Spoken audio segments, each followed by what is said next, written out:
am Krababa. How you guys doing today? How are you guys doing today? We're doing it. We're streaming. We hit it right on time. Right on time. I can only describe my mood right now as extremely good. I'm having an extremely good day. The weather is beautiful.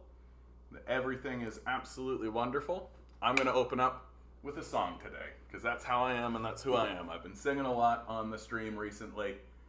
I'm going to start with like a classic. This is a classic John Denver tune, man. Who doesn't love this? Evening, that guy. How you doing, bud?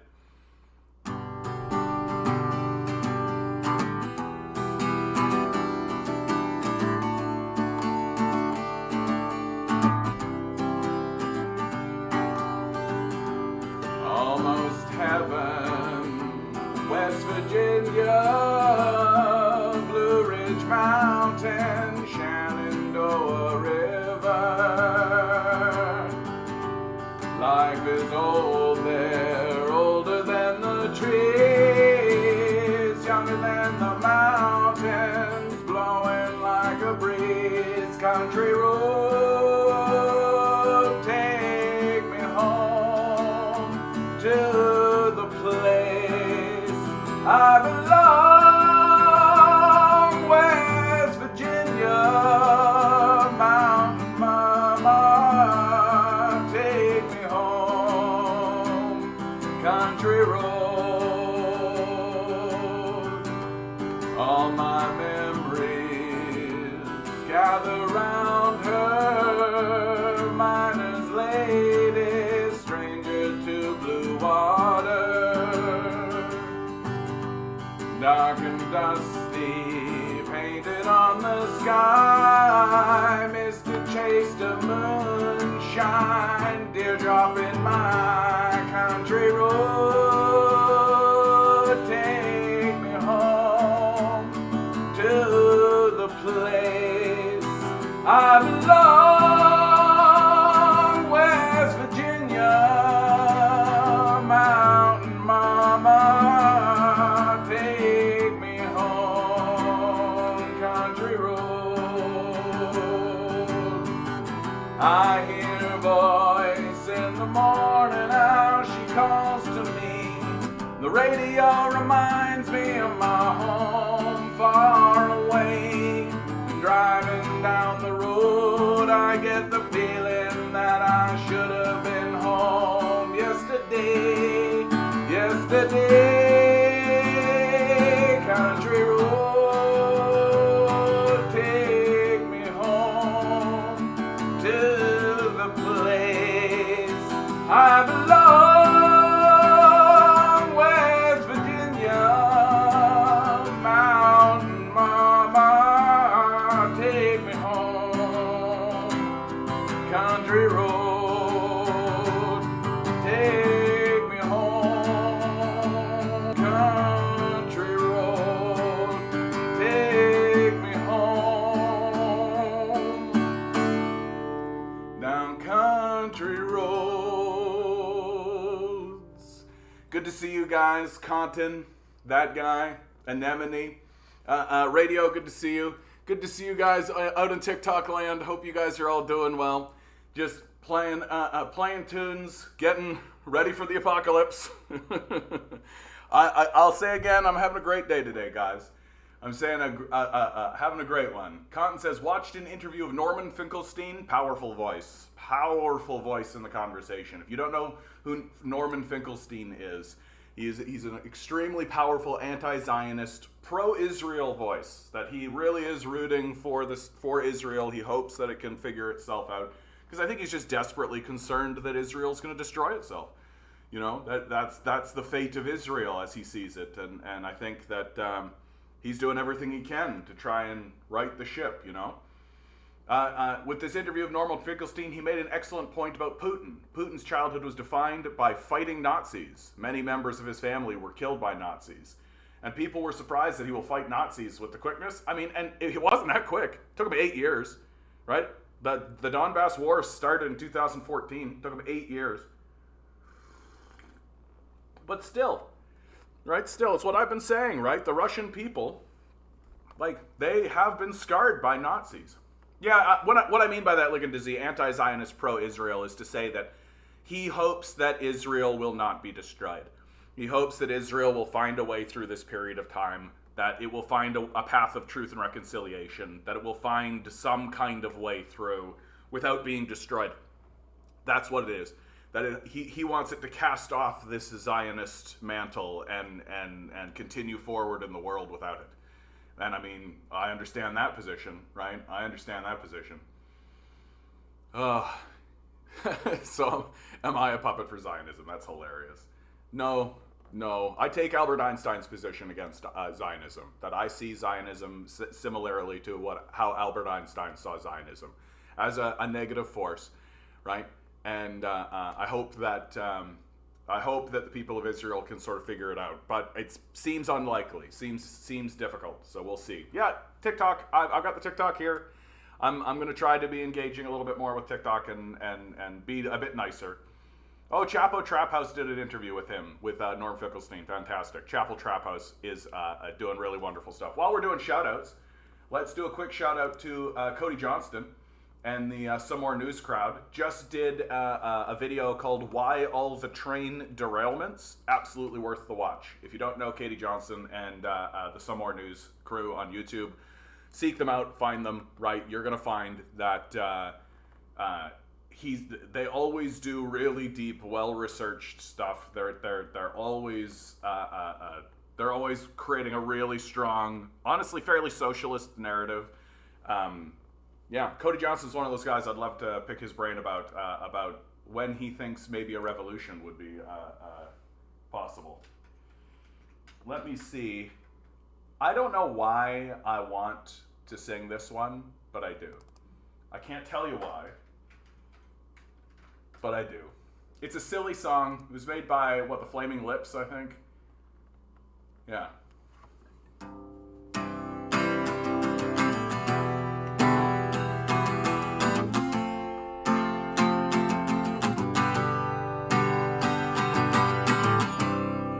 Her name is Yoshime. She's a black belt in karate, working for the city. She's gotta discipline her body, 'cause she knows that it's demanding to defeat those evil machines. And I know she can beat them. Oh, Yoshime. They don't believe me, but you won't let those robots eat me. Yoshime. Whoa, you don't believe me, but you won't let those robots defeat me. Those evil-natured robots, they're programmed to destroy us. She gotta be strong to fight them, so she's taking lots of vitamins, 'cause she knows that it'd be tragic if those evil robots win. And I know she can beat them. Oh, Yoshime. They don't believe me, but you won't let those robots defeat me. Yoshime. Whoa, they don't believe me, but you won't let those robots eat me.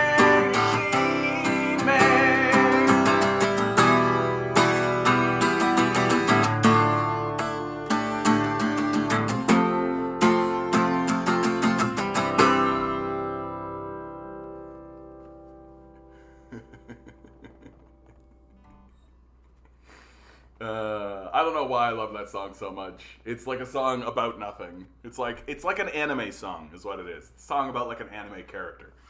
I don't know. I love it so much. What do we got in the chat? What do we got over here? Capitalism, yeah, grueling on citizens, absolutely. Yeah, currently destroying the country and America. Move to Cuba. Move to Cuba. You know, if we pause for a minute, Stacy's mom, we just pause for a minute and ask ourselves, why don't people just move? Maybe, if we use our brain, if we use our thinker for just a minute, we might come up with a bunch of reasons why it might not be possible for the average citizen who, the majority of citizens are now living paycheck to paycheck, right? The majority of people are living paycheck to paycheck, right? The majority of people are having trouble covering rent. Why would a person who's struggling to pay the rent not be able to just move to another country? It's a real thinker. It's a real thinker. Do I have a job? Yes, I have a full-time job. I work at an establishment in a historical site here in Toronto. And I'm not on live all day. I go 6 to 9 p.m. Eastern Standard Time. I'm trying to do Monday through Thursday. Mondays have been a bit tenuous because of the aforementioned job, but I generally do evenings. So I think we're just probably on the same wavelength, Yasha. Yeah, Yasha be sleeping. Maybe you're just sleeping when I'm not casting, huh? Immigrants do it all the time and come here, so it's possible. Yeah, after we blow up their country, dude. Like, we blow up their house, and then they've got nowhere else to go, and so they wander around, and they end up here. Right? That's how it usually goes.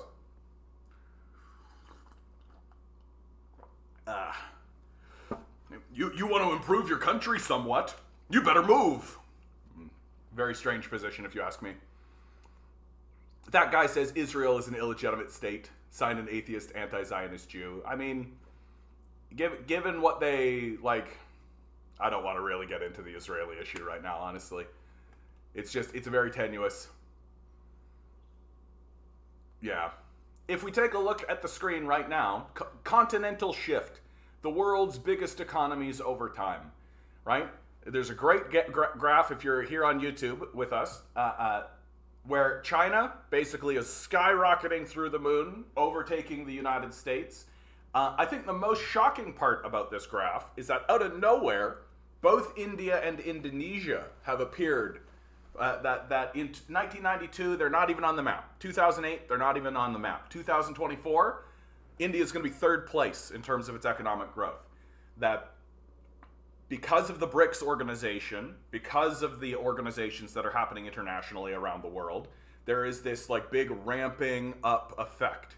This big budu budu budu budu budu.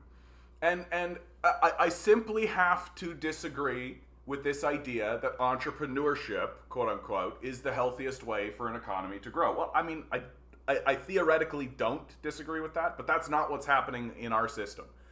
Our system is not a system of entrepreneurs. Right? And Canadian Stiper, to respond to that comment, both capitalism and communism have had horrible effects. I suspect that you don't know anything about communism, right? That everything you know about communism comes from capitalists.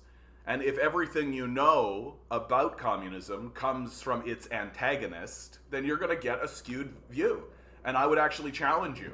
I would actually challenge this perspective pretty strong and ask you to really think about where you're getting your information and present your information, right? No, I know about Ronnie McNutt, bud. I know. God rest you, Ronnie McNutt, wherever you are. God bless you. I hope you're up there with Jesus. And you have tons of family that suffered from communism, probably from post-communism, dude. I'm not a post-communist, right? Like, I don't believe in post-communism. I believe in communism. It's nice to see so many of my people around. Growing up, half Bengali, there weren't as many. The community was big, but now it's way bigger. That's amazing. That's amazing, dude. I understand that. You want to be around. You want to be around people who have a similar life experience to you, for sure. So let's get into the good news of the day, guys.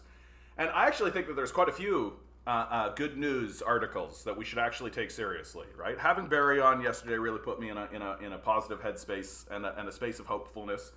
And things that are happening in my own life are putting me in a space of hopefulness. So let's, while we are dealing with the apocalypse that is ahead of us, it's not all bad news. Here in Canada, massive public service strike could be days away. Things heat up as strike votes are counted for PSAC's 155,000 members. A strike of this size would be unheard of, Canadian Labour Congress says. Canada's largest federal union is lining up for a countrywide strike that could put public servants on a collision course with one of the most labor-friendly governments in recent history. Momentum is building for a strike that has no precedent.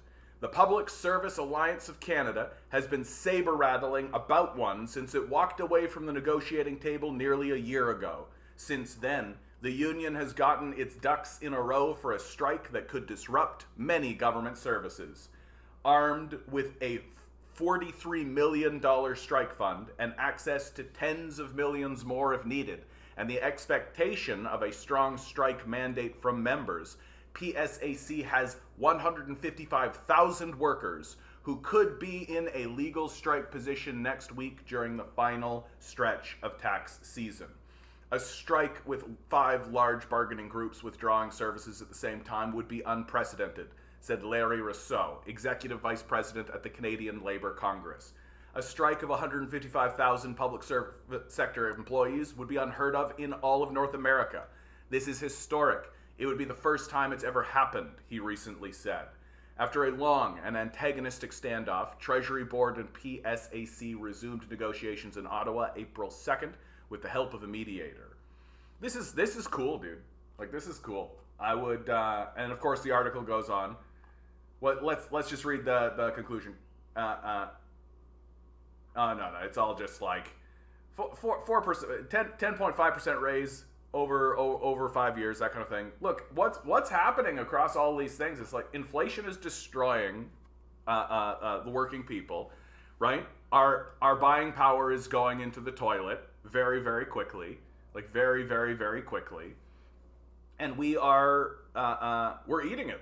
I don't know how else to say it. Like, we're eating it, and the deals that we're getting is like, here's the 2% increase over 10 years. It's like inflation's 10%. Like, inflation is 10%, and the goal of the Bank of Canada is 2%, right? Is 2%. So basically, you're just saying keep everything the same, no improvement whatsoever. Like, forget that. Forget that. We should be in the streets. We should be striking. The idea that people are not already on strike to me is a bit flabbergasting. I'm a bit like, oh wow, like we're just allowing the system to degrade in front of our eyes in very obvious ways, right? Canadian Sniper, I have a tough time believing this, right? Like, because of the fall of the Soviet Union happened in like the 80s, right? Like, I have a very difficult time believing that narrative. Like, again, I don't believe in post-communism, right? Like, unless you're 85 and the family that you're talking about are long dead. And even then, a bit tough to believe. Isaac, how you doing, bud? John, I never mentioned that my grandfather's house was bombed with 7 of his grandchildren, daughter and a disabled lady. They were taken care of in El Salvador by U.S.-made airplanes. Oh my God, dude. For real? Like, holy cow. That's a crazy story, man. Like, your grandfather's house was bombed with his family in it in El Salvador by U.S.-made airplanes. Crazy. Like, crazy, man. Like, this war machine that we're building, this war machine, this relentless, never-ending war machine. Like, there's a reason why the rest of the world is working so hard to isolate us. Right? I talk about this all the time, and I'm never going to stop talking about this. We are doing this to ourselves. That the rest of the world is looking at us and realizing that we don't make anything except war. That's all we're making. That's all we're doing. The rest of the world is trying to create peace amongst itself, and is trying to create prosperity, and is trying to create growth, and is trying to build infrastructure, and is trying to improve the quality of life for its citizens. It's trying to actually make a go of it and make things better for the average citizen in the world. right? That's what's happening in China. That's what's happening across the Middle East. That's what's happening in Africa. That's what's happening in Latin America. That's what's happening. Everywhere you look, everywhere in the world, world leaders are doing everything they can to actually improve the quality of life for its citizens. Whereas in the West, no, too bad. Right? We're going to poison the air. We're going to poison the water. We're going to make things more expensive. We're going to make housing unattainable for you. We're going to triple the rent. We're going to make renting impossible for you so that we can buy more houses with the rent that you pay. We're going to make everything, and the only thing we're actually going to make is war. That's the only export we have. That's the only thing we're actually doing, and the rest of the world is sick of it. The rest of the world is sick of it, and we're going to get isolated. We're going to get isolated seriously, significantly. Our economy and our dollar is going to tank badly, quickly, and the entire rest of the world is going to ask us, well, what is it you make exactly? And we're going to say war, and they're going to say no thank you. And that's basically the end of the American empire. That we're going to see a massive recession, not just internationally, but domestically. And I don't think anybody has a plan for it. I don't think that there's any political force that actually has a plan for it. I don't think there's anybody out there that is preparing the citizenry for the collapse. Yet the West makes war and fictitious capital, and that fictitious capital is going to vanish all at once. It's just going to poof, because nobody's going to want it. Nobody's going to see it has value, because it doesn't have value. Right? And in the end, like what we have done is we have exchanged our actual productive capacity for money we made up. Like that's what we've actually done. And it's a disaster. It's a complete and total disaster. And no, we don't just have war. And no, we're not. The U.S. is part of NATO. Hyperbole. Okay, guys, if you say so. Like, if you say so. Look at the rest of the world. You ask me if China is being hyperbolic about what's going on. You ask me if India is being hyperbolic about what's going on. Right? And all this, like, well, technically, yeah, the rest of the world doesn't think that way, and it's not going to care. Like, it's genuinely not going to care. Like, if all we do is go into other nations and blow them up, like we've done, like we did in Libya, like we've done in Syria, like we did in Ukraine, like we've done everywhere, if that's all we're going to do is spread war wherever we go, we're going to get isolated. And it's going to happen. It's going to be significant. Like, it's going to be significant. And you guys are just going to be left going like, oh, when it happens. There will never be peace anywhere in the world. I mean, I would argue that there's plenty of places where peace is happening, right? I would argue that there are plenty of places. Like, you just got to look outside of your own borders for a minute, and it's just what the West does. Yeah, and one government will cause even more war. Yeah, it's the West. That's why we're being isolated, right? That's why we're being isolated. The BRICS organization, and BRICS is an organization that started with China, India, Russia, Saudi Arabia, and Brazil, and is now expanding. And recently, China even created with their Belt and Road Initiative, which is a rail system that goes throughout China, Russia, into Europe, across the Middle East, and they're planning to get it all throughout Africa. They're literally just doing a one-ticket passport for this thing. So if you buy one ticket, you can go basically all around the entire world. Like, no checkpoints, no stopping, no paperwork, no nothing. Like, you buy a BRICS ticket and it's going to get you where you need to go. Like, they are integrating a system and they're excluding the West from it while they are ascending. Like, it's getting to be sort of a form of madness to see the denialism amongst the West, to see people who are actually trying to convince themselves that the systems that the communists have erected are failing is the belief system of the West, and it's crazy to me. It's absolutely crazy to me that the Chinese Communist Party has obviously erected a superior system that's obviously working, and we are deluded about it. Like, we're deluded about it. It's wild to watch. It's actually wild to watch. Yeah, everything they're about is fictitious. Fake enemies, fake resources, fake everything. Yeah. Good opportunity to say like, share, subscribe, guys. Hit the bells, hit the whistles, do all this stuff.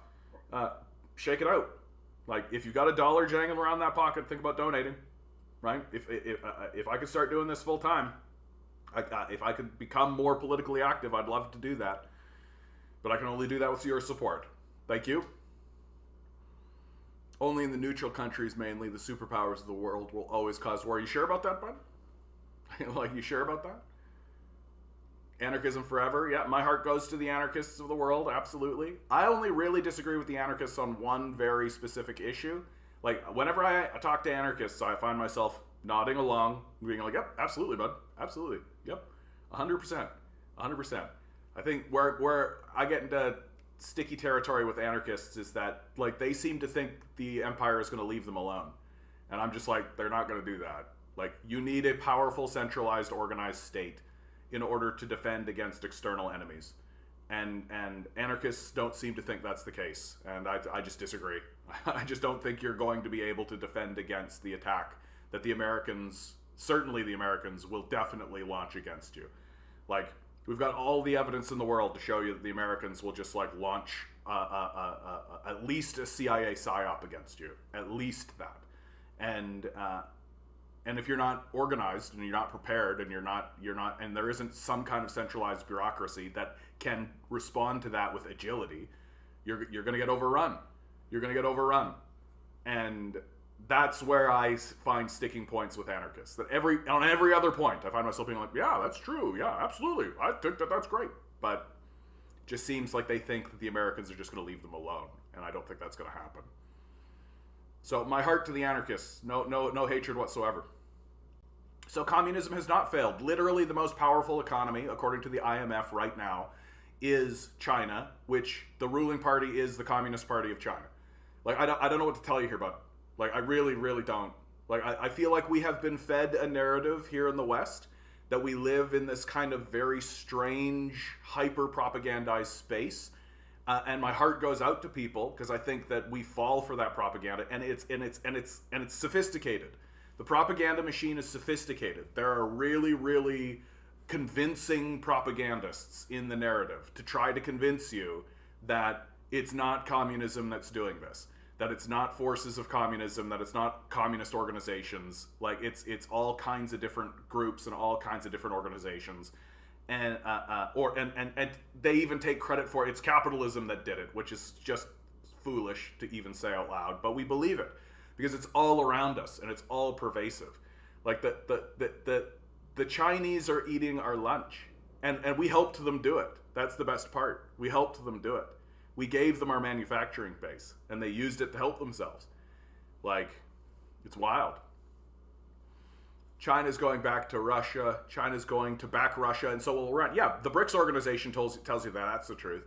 The fact that Iran and Saudi Arabia have brokered a peace deal with one another, by the way, is one of the most phenomenal things that's happened in the world.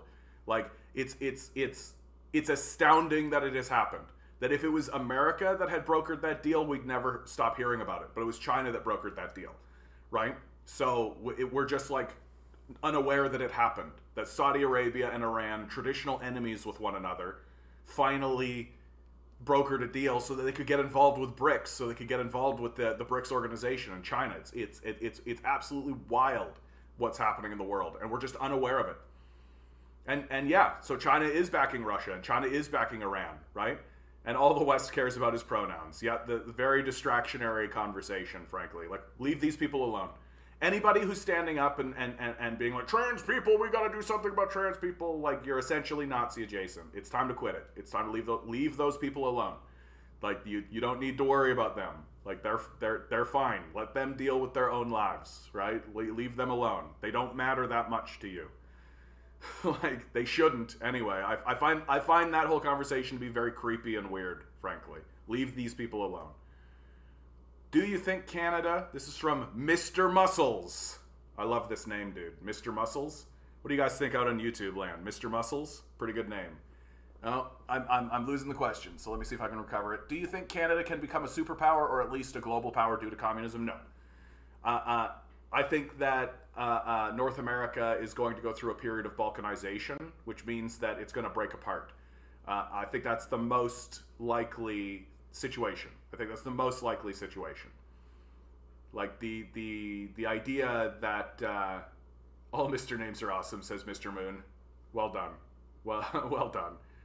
And Anemone says, not Nazi adjacent. They're most often just Nazis. Yeah, exactly. Is there a Mrs. Muscles? Well, Radio Halifax. Amazing. When has communism ever worked for anything other than murder of innocent people? Mr. Dog Farts. I think it's pretty straightforward that someone with such a caliber, right, it can be taken in by propaganda. I suggest that you probably don't know much about what's going on, right? And that you're probably just listening to a lot of CIA propaganda. I would very much like to challenge your information. No, I think you know. I think you think you know a lot. That's my position. I think you think you know a lot. Want to talk about Mao? Sure. What do you want to talk about? Is it the famine that didn't happen? Is that the famine? Right? Like, I think that Westerners think they know a lot and then end up not knowing anything. Because you're surrounded by propaganda systems that are designed to lie to you. No group of people. How well did communism work out for China at the turn of the century? Fantastically. China was able to industrialize faster than any other nation before. Mao was able to get rid of the imperialists. Mao was responsible for ending the hundreds of years of humiliation that the Chinese were undergoing. That the Chinese were being attacked by imperialists across the world, right? Yeah, not the famine again. Yeah, thanks, Anemone. Yeah, we got to do it. Explain and explain and explain. The Mao ends the 100 years of humiliation, right? And dude, you gotta pick a subject. Like, you gotta pick a subject. Like, what about Stalin? Stalin defeated the Nazis. Stalin was the leader of the Russians when they were the first people into space.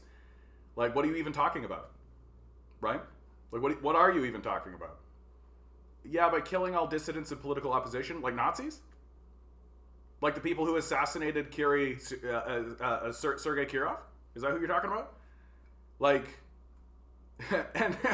and yeah, thank you, Canadian Sniper, for pointing out, yeah, Mussolini was a fascist, not a communist. So I think we're good, Mr. Dog Farts. I think it's time for you to understand that you probably don't know anything about the subject.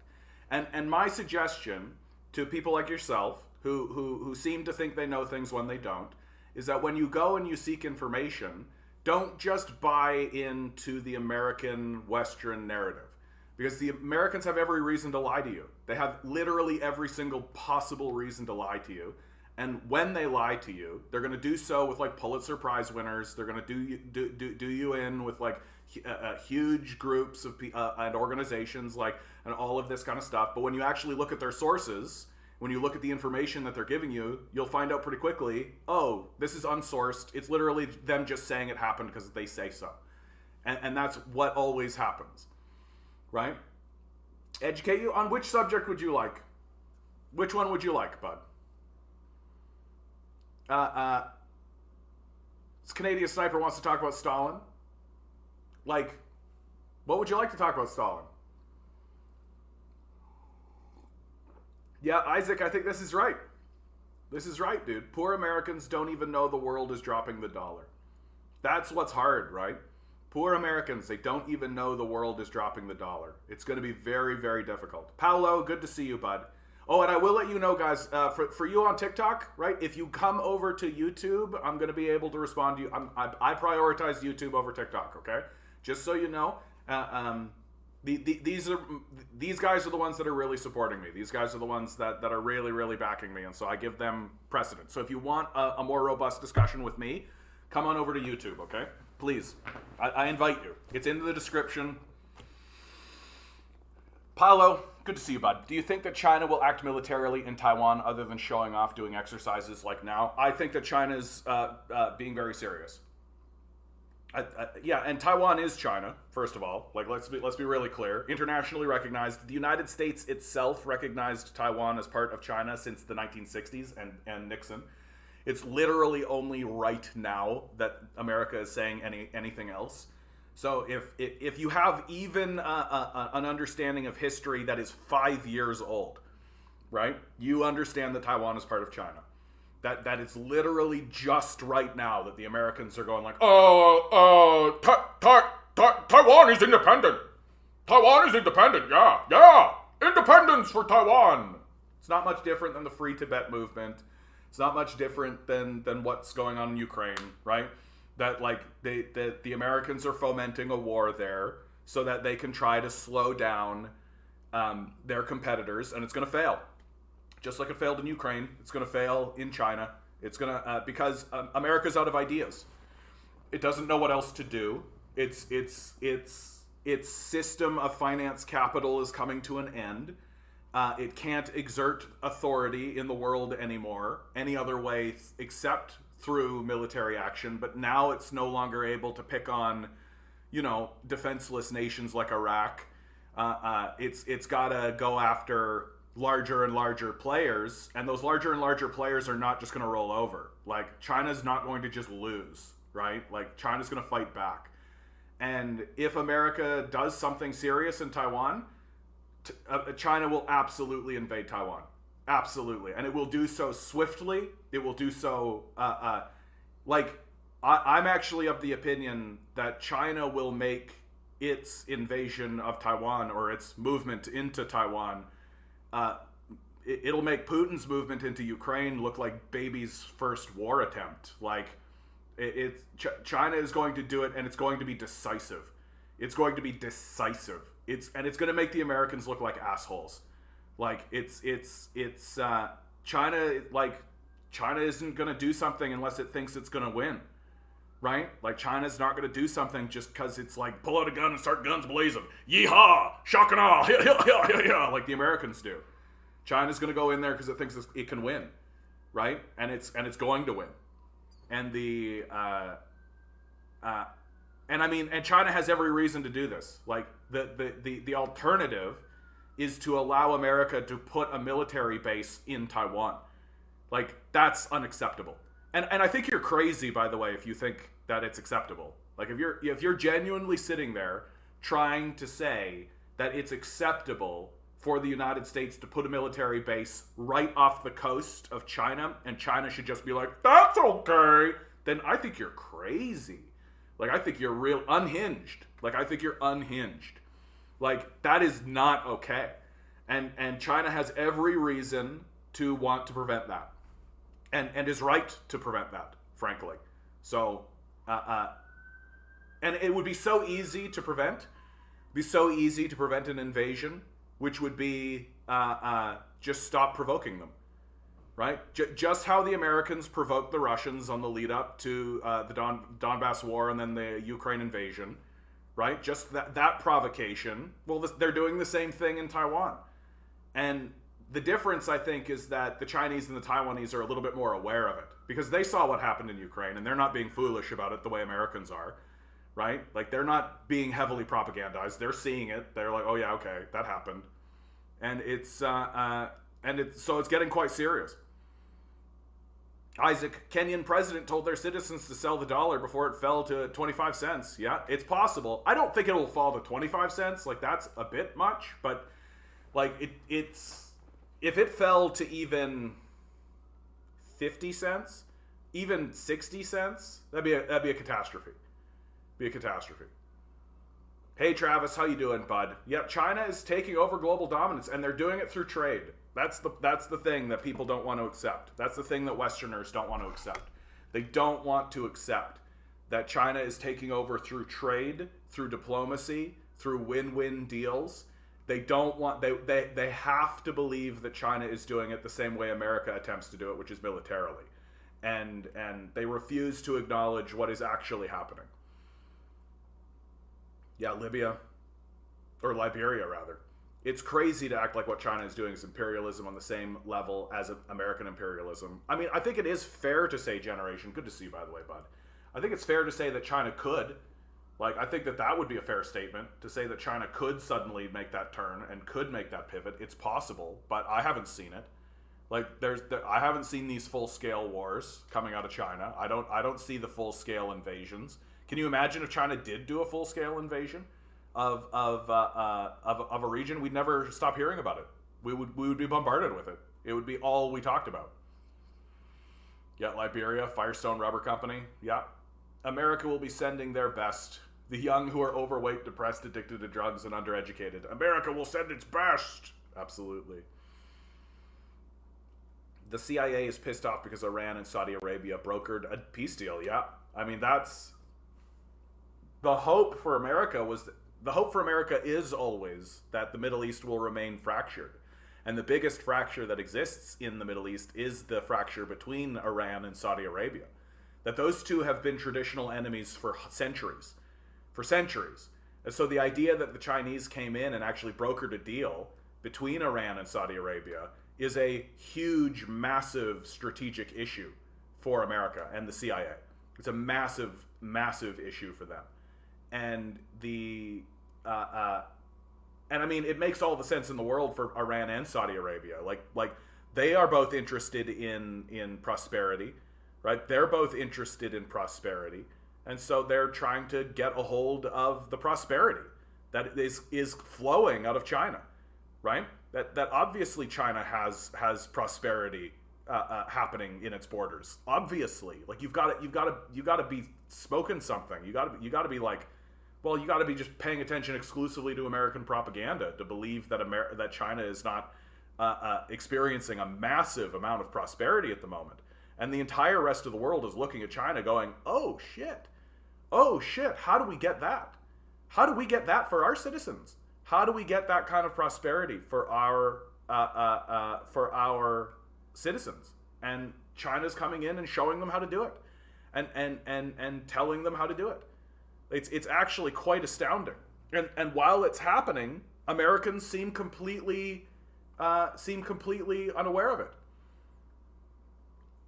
Yeah, Donbass War was started because of the Euromaidan protests and the Revolution of Dignity. And the Americans backed neo-Nazi organizations on the streets, and they went and started a war in the Donbass, right? Which Zelensky was literally elected to end rather. And I mean, shows you how powerful he actually is that he was unable to do it. Okay, Anemone, you've been talking about this, so we're gonna do it. The Tuskegee experiment. Here you go. 40 years of human experimentation in America. The goal was to observe the natural history of untreated syphilis in black populations, but the subjects were completely unaware and were instead told they were receiving treatment for bad blood, when in fact they received no treatment at all. Starting in 1932, 600 African American men from Macon Country, Alabama, were enlisted to partake in a scientific experiment on syphilis. The Tuskegee study of untreated syphilis in the Negro male was conducted in the United States Public Health Service, involved blood tests, spinal taps, and autopsies of the subjects. Like, there's your capitalist innovation right there. There's your capitalist innovation right there. Yeah, I'm not going to go too much deeper into that because that's very, very bleak. Very, very bleak. Ugh. Marshall Islands, yeah, what we did to the Marshallese. Paulo says, I get that the American is exploiting the situation in Taiwan, but I can't not feel sympathetic towards the Taiwanese people that want independence. Yeah, Paulo, that's actually, like, that is kind of the most heartbreaking part about it from my perspective as well. That internally in Taiwan, there is an increasing sentiment towards independence. And in theory, I do in theory believe in the idea that if a country declares its independence, it should be permitted to do so. That people should be able to focus on their own destiny. But I think it'd be very naive. Like, I think it's very naive to believe that Taiwanese independence is anything except a concession of vassalage to the Americans. Like, that's really the truth, is that Taiwan cannot be independent. Like, that's the heartbreaking truth. No matter what the Taiwanese citizens believe, and no matter what they say, and no matter how they argue, they've got to pick which organization they want to be a vassal to. And it really is one of those situations where it's just like, too bad. You're picking China or you're picking America. And you're not going to be independent. Like, that's not real. Like, it isn't. It's not real. So, given that independence is not actually real, that does mean that an independence movement is ostensibly a pro-American vassalage movement. right? So I don't have that much sympathy, right? I don't really have that much sympathy for people who are willing to plunge their own country into war in order to submit to a nation that's proven their untrustworthiness. Isaac says Biden aims to cut homelessness by encouraging them to join the army. There they can get housing, healthcare, and education. Yeah, brutal. Yeah, join the army, live in a foxhole. Santora, good to see you, bud. I've been knowing this was coming, and I've been consumed by the level of media blackout and how bad Europe is for capitalists. Yeah, dude. Like it's gonna backfire. Like that's the part about it. Like the Donbass war and NATO encroachment into Ukraine has backfired, and this Taiwan thing is gonna backfire as well. Like it's happening very rapidly. It's happening very rapidly because the Americans and because the United States don't know what else to do. So they're just like, yeah, I should share all my medical sociology notes in Discord. Some of the articles I read were just terrible. Blah. TB sanatoriums in Canada. I have read up on this stuff. It's just a lot. It's just a lot. How do you predict things will play out over the next decade for the United States and Canada? So we are, greetings to you as well, Stephen. Good to see you. We are going to go into a period of massive decline. The dollar is going to devalue significantly. We're going to see a devaluation of the dollar in a big and significant way. Given that there is no rational federal organization that's responding rationally to what's going on in the world, I suspect that we'll go through a period of balkanization. Maybe not in 10 years, but that's definitely the trajectory. And the it's pretty easy to see, right? Texas has a fairly robust secessionist movement already. There's support amongst Democrats and Republicans for independence movements. California could secede, right? It wouldn't be difficult to perceive that kind of thing happening. And given that the federal government has lost its credibility completely and has shown very, very clearly that is incapable of responding rationally to what's going on in its own country, I think that independence movements post the devaluation of the dollar and the abandonment that's coming for the citizens of America and Canada is going to be too stark. People are really genuinely going to ask themselves, why are we paying taxes to this organization? Why are we paying taxes to this organization? That's the question that they're going to continuously ask. And so I think independence movements are going to begin, and there's going to be a big, and you can see that already starting to happen throughout the United States. That there has already been like land secessions to First Nations people in places like Oklahoma.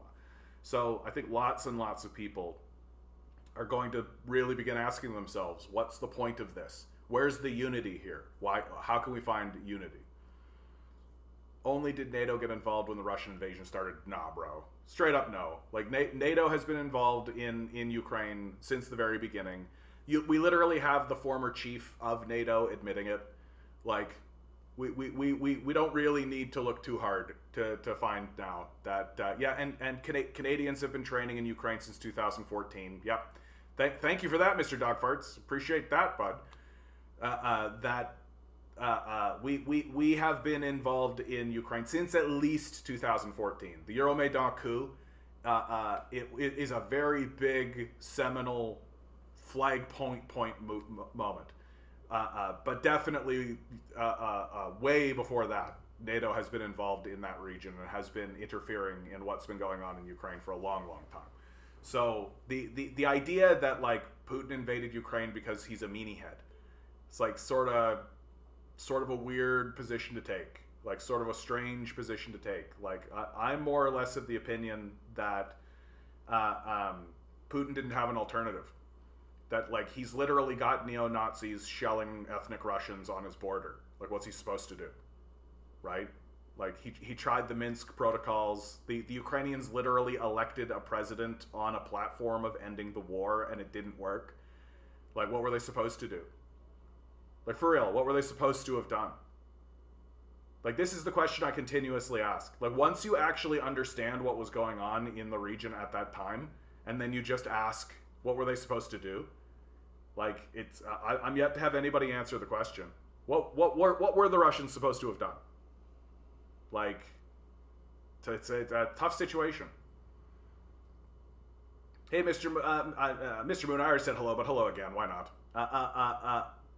Ouroboros Snake. Hope you're well today too, bud. I'm doing well. Thank you. Yep, John McCain participated in the coup in Ukraine in person. Yeah, he's in the middle of the protests. Exactly. We literally have neo-Nazis saying that if not for their intervention, the intervention of the neo-Nazis in those protests, the whole thing would have turned into a gay pride parade. That's the famous quote. The whole thing would have turned into a gay pride parade if it weren't for the Nazis.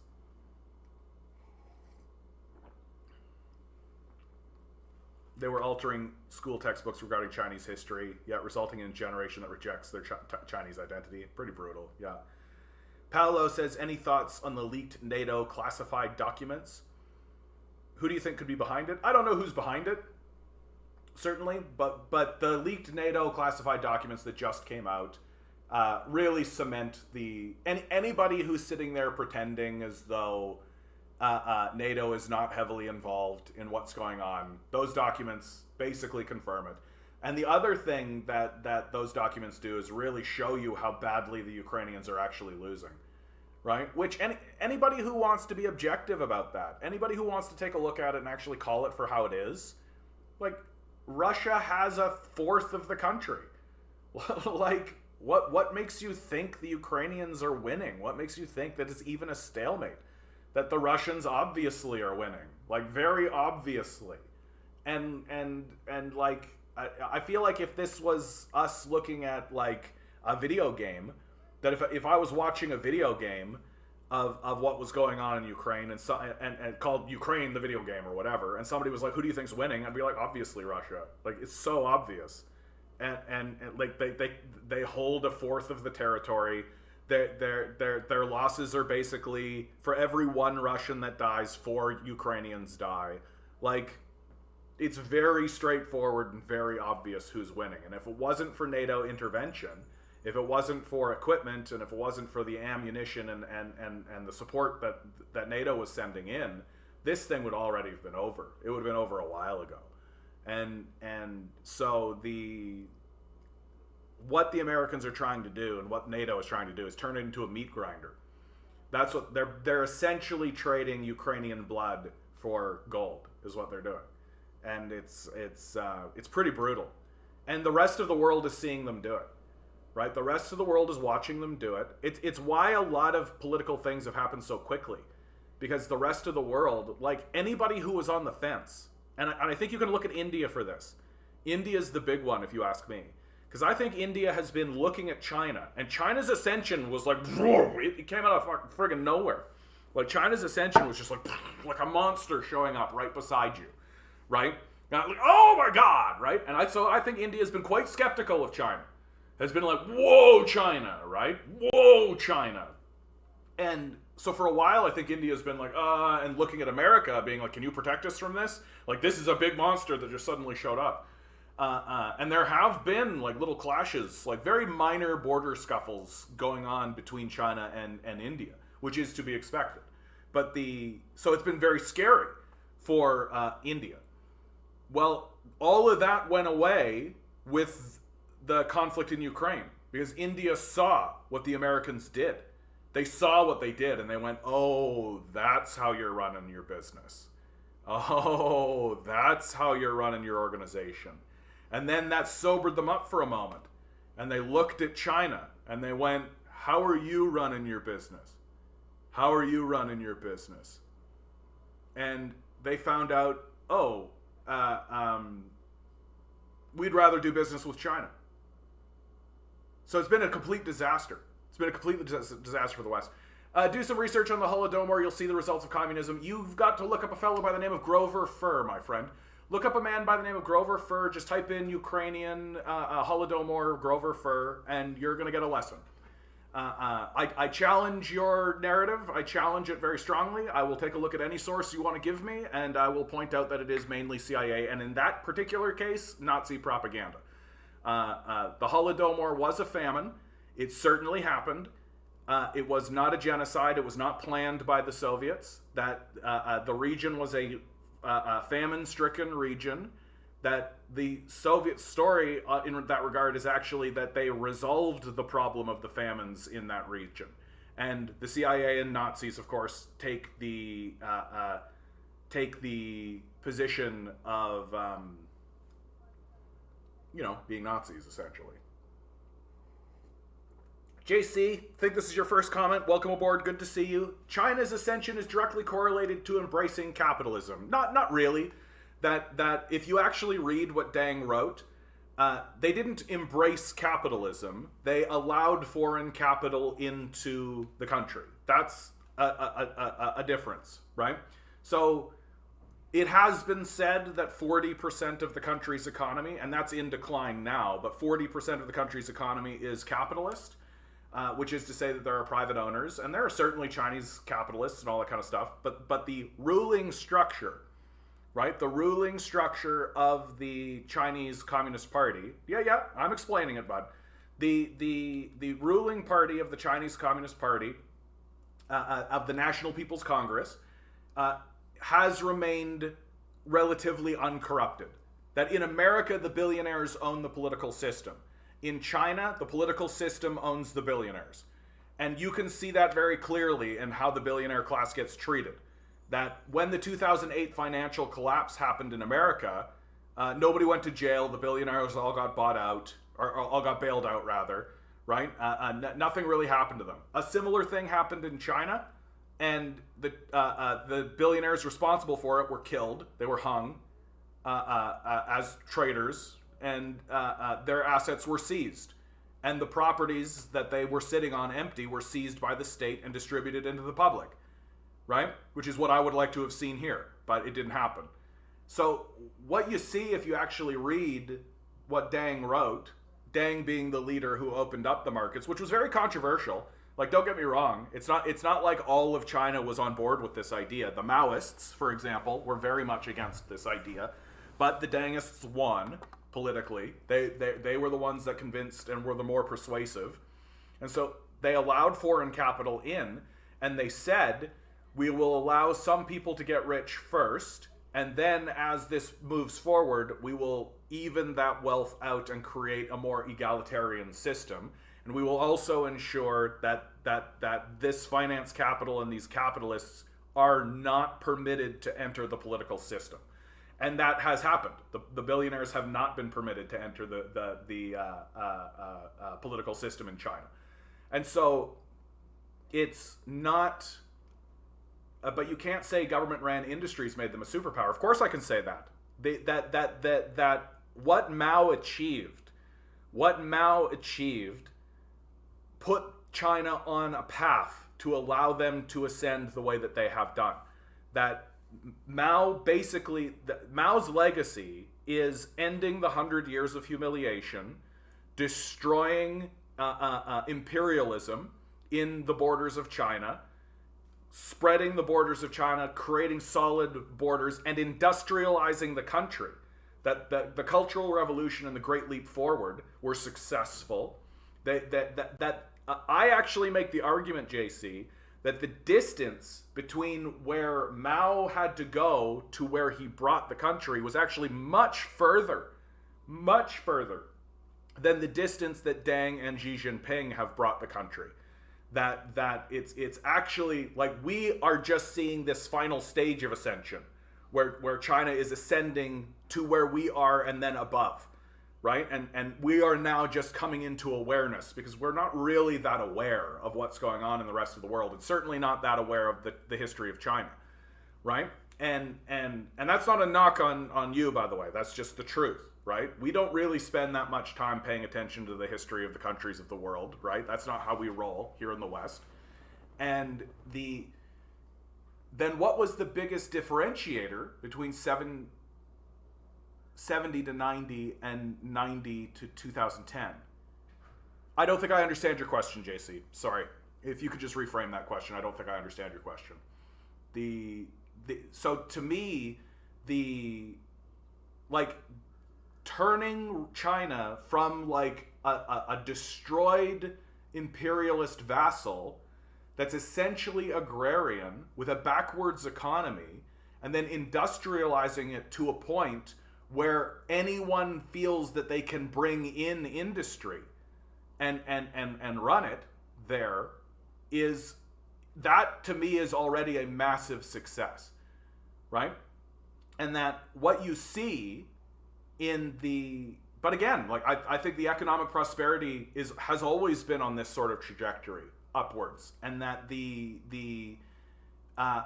bringing in of foreign manufacturing, like we deindustrialized to give our manufacturing base to the Chinese. Like that's actually what we're saying here, JC.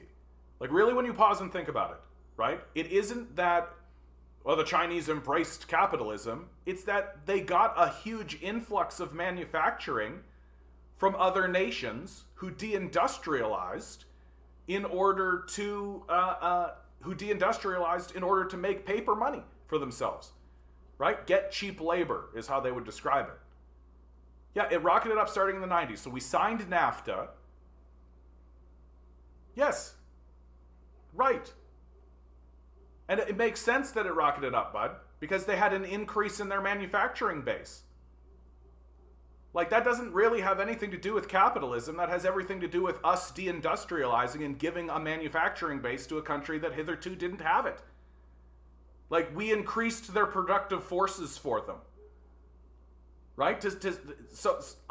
What I'm trying to say to you is that if you actually want to introduce the concept of capitalism into this conversation, that what you should be saying is, the capitalist nations of the West deindustrialized themselves, made it so that nobody could get a job in their own borders, made it so that the productive capacity of their own countries went into a massive decline and a massive tailspin, made it so that prosperity dropped, made it so that the average citizen couldn't make any money for themselves, made it so that the next generation couldn't just walk in, shake someone's hand, and then work a job that gave them a security, right? That's what NAFTA achieved. And we took all of that manufacturing base, and where did it go? It went to China. So this wouldn't... and what did China do? China allowed the markets to come in, allowed the manufacturing base to come in, allowed the people to work in these manufacturing sector, right? As long as they were answerable to the state. And they are answerable to the state. So the idea that China got to where it is because it embraced capitalism, no, I would argue that China got to where it is because it took advantage of the weaknesses of capitalism. That it took advantage of the inability of capitalists to plan in the long term, that it took advantage of the capitalists' inability to understand its own system. The capitalists don't actually understand the structure of capitalism or its own system, because to do that they would have to be Marxists. They would actually have to read Marx and understand the critiques of capitalism, which they don't do. So they don't even understand the system that they have, because if they did understand the systems that they had, they would never agree to deindustrialize their own countries. So now we want to pivot into the USSR, right? No, the USSR didn't collapse. The USSR didn't collapse. The project of communism in the USSR didn't fail, it was abandoned. That's the difference. That the narrative of the USSR is strictly different than the narrative of what's going on in China. That the USSR found itself isolated and alone politically on the world stage, and the project that the USSR and that the Russians set themselves upon was to attempt to integrate with the West. That they looked at the countries that just spent all of this effort invading them, the Nazis, right, World War II, that they bore the scars of World War II, found themselves isolated on the world stage, and decided that it was better to abandon the project of communism and attempt to integrate with the West than it was to stand alone on the world stage and attempt to continue building their own productive forces under this communist idea. It didn't work, obviously. That's sort of the great tragedy of Putin's legacy. That Putin came into power believing that he was going to be the guy to stick the landing for Russia. he believed that he was going to be able to integrate with the West, and that's obviously not happened, right? And so he's had to do very different things. Abandon, but when things are going well and progressing, you wouldn't abandon the ideology. Right, so why did they abandon the ideology becomes the question. And the reason why you abandon the ideology is because post-Stalin, what are you looking at? You're looking at a country that needed to rebuild post-World War II. The project of communism had lost steam, right? I always make the statement that the Soviets won World War II, but but communism lost, right? That they were able to defeat the Nazis, but the Nazis were able to defeat communism because the energy and the spirit of communism fell into something of a malaise that, especially amongst the good to see you 1,000%, it made it so that the ruling class of Russia especially became quite skeptical, and they were isolated. I think this isolation cannot be overstated. You have the Sino-Soviet split, right, that occurred between the Soviets and the Chinese communists, that Russia doesn't have any allies, right? Russia doesn't have any allies. And so it has a choice. Try to stick it alone as communists on the world stage, or attempt to integrate with the West. But you're not going to be able to integrate with the West if you're still holding on to this ideology that the West is pretty firmly against. And so that's the trajectory that Russia went upon. And I would argue that, things weren't going well. Things weren't going well in Russia because they had just been invaded by Nazis in World War II and lost 25 million people. I don't know why this doesn't play. I don't know why this is forgotten about. I don't know why I'm supposed to put that aside. That 25 million citizens in Russia died during World War II. That the infrastructure of Russia was leveled. That the Eastern Bloc was completely leveled. Why does this not play? Why are we just supposed to ignore this? That the communists basically spend all their time post World War II rebuilding. And then once they get to a point where they have rebuilt somewhat, at least their infrastructure, if not their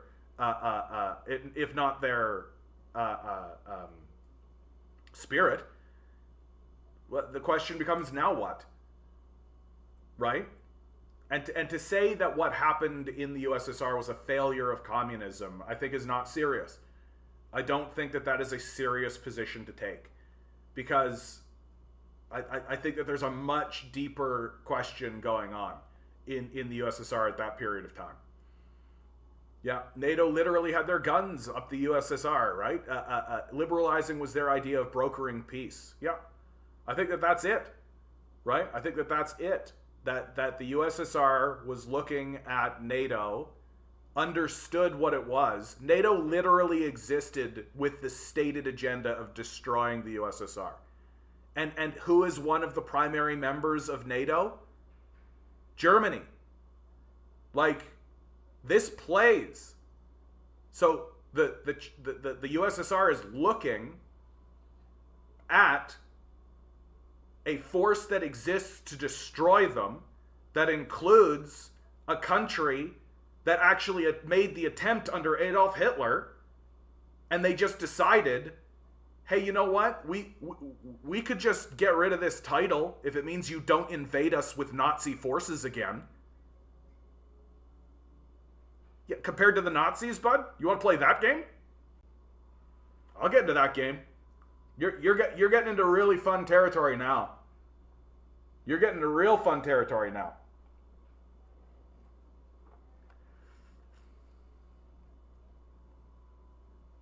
The reason why is because the Soviets, unlike the United States, did not focus on a massive vanity project for the sake of owning the Soviets, who were a beaten down and broken nation after World War II, yeah?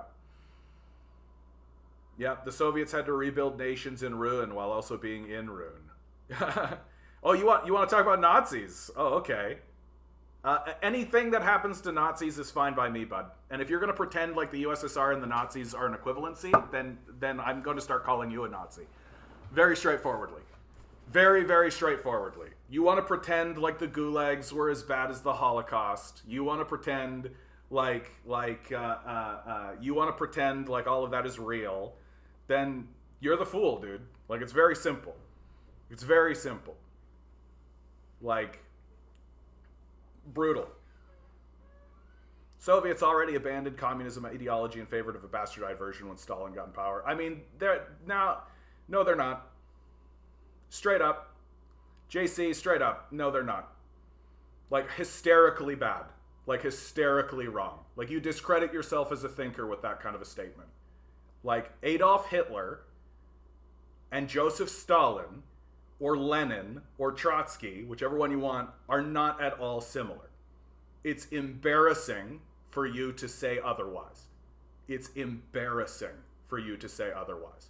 That Adolf Hitler was a rapacious, lunatic psychopath who literally rounded up Jews and put them in concentration camps, created a massive war effort, went into the largest war the world had ever seen at any of that time, what was likely a psychopath, and you're trying to compare this guy. Their leaders are very similar.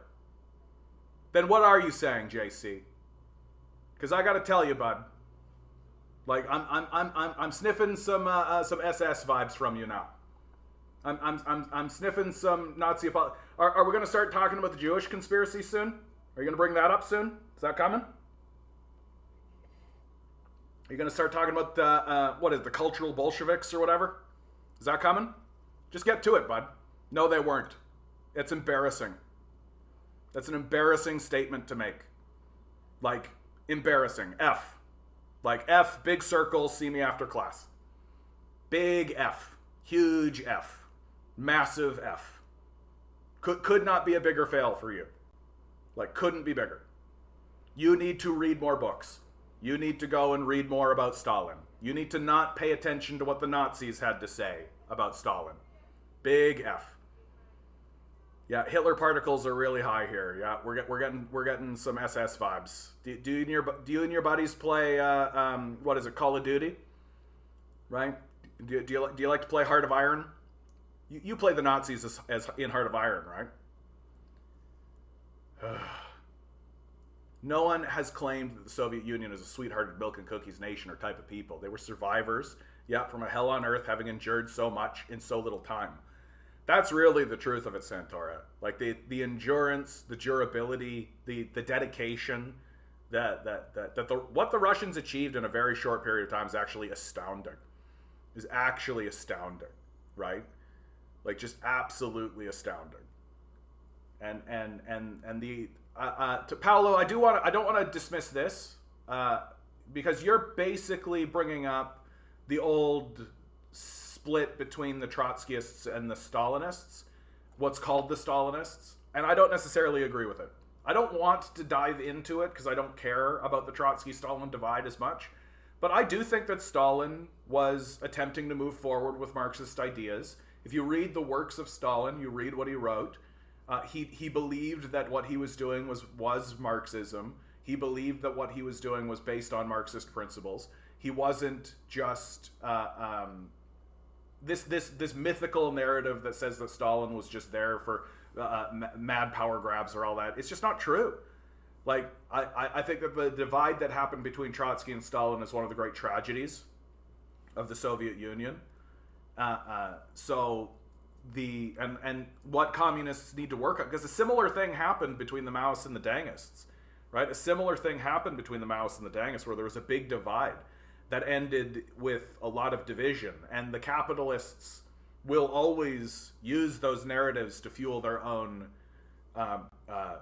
ideas about what's going on, which is what happened between the Maoists and the Dangists. That's what this whole narrative of, like, China became capitalist, right? It opens up weaknesses for the capitalists to exploit, at least through propaganda. And so the thing that I think communists need to learn from and need to work on is, how do we make it so that when these political moments happen internally, when Trotsky and Stalin meet and there's a winner, or when Mao and Deng meet and there's a winner, how do we make it so that the loser doesn't try to come in, right? How do we make it so that this integrates? How do we make it so that the losing side of that equation doesn't feel like they are alienated and isolated and dismissed? Because that seems to be what happens. And I think that is a problem. That's a problem that needs to be addressed. It needs to be taken seriously, because I think I think the Soviet Union was weaker without Trotsky in it.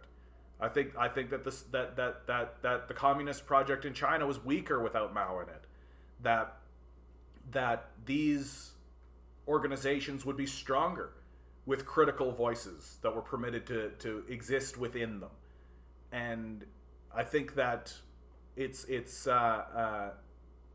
but so to bring it all back around, I do think that I would call Stalin a communist. And I think that he was working on his vision and his idea of Marxism and Marxist ideas. He is the leader of the Soviet Union and of the communists when they defeat the Nazis. He is the leader of the communists when they are the first people into space. Like, Stalin is a communist leader.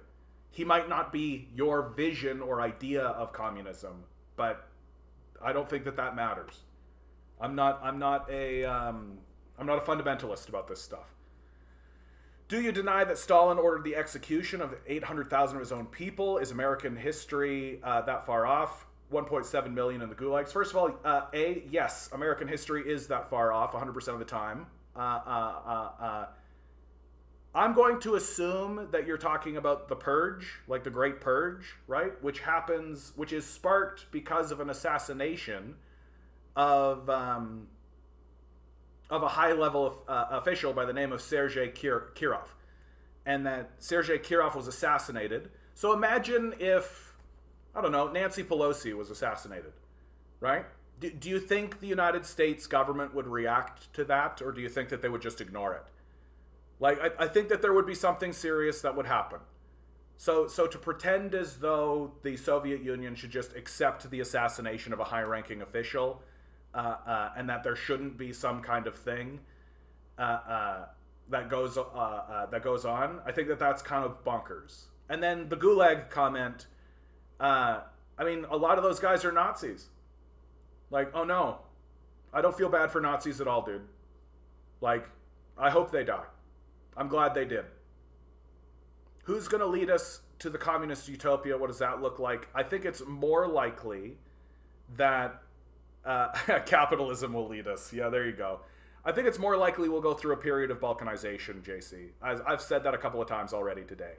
And what that means is that the United States will break apart. That's the most likely thing that's going to happen. That as the dollar devalues, as the United States falls apart, it's pretty unlikely, in my view, that the states are going to maintain and be together. And that's pretty typical when empires fall into decline, right? When empires fall apart, they lose control of provinces and states and things like this, and vassals, right? They lose control. They lose administrative power. They lose credibility. People start declaring their independence. I think that that's the most likely thing. And within that process, I think that there are going to be some states that actually do start to move towards communism and communist ideas, or at least socialist. They'll probably call themselves socialist. Like, don't be too surprised to see people grab onto figures like Abraham Lincoln. But like, I could see like the state of Washington, Seattle, Washington, becoming, moving in that direction, because they're already kind of moving in that direction. That it might happen on a state by state level, but while that's happening in some states, other states will go full blown fascist. Like, it's not difficult to see Texas doing that, right? It's not difficult to see Louisiana, Alabama. Like, the South will rise again, right? It's not difficult to see that happening in the southern states. And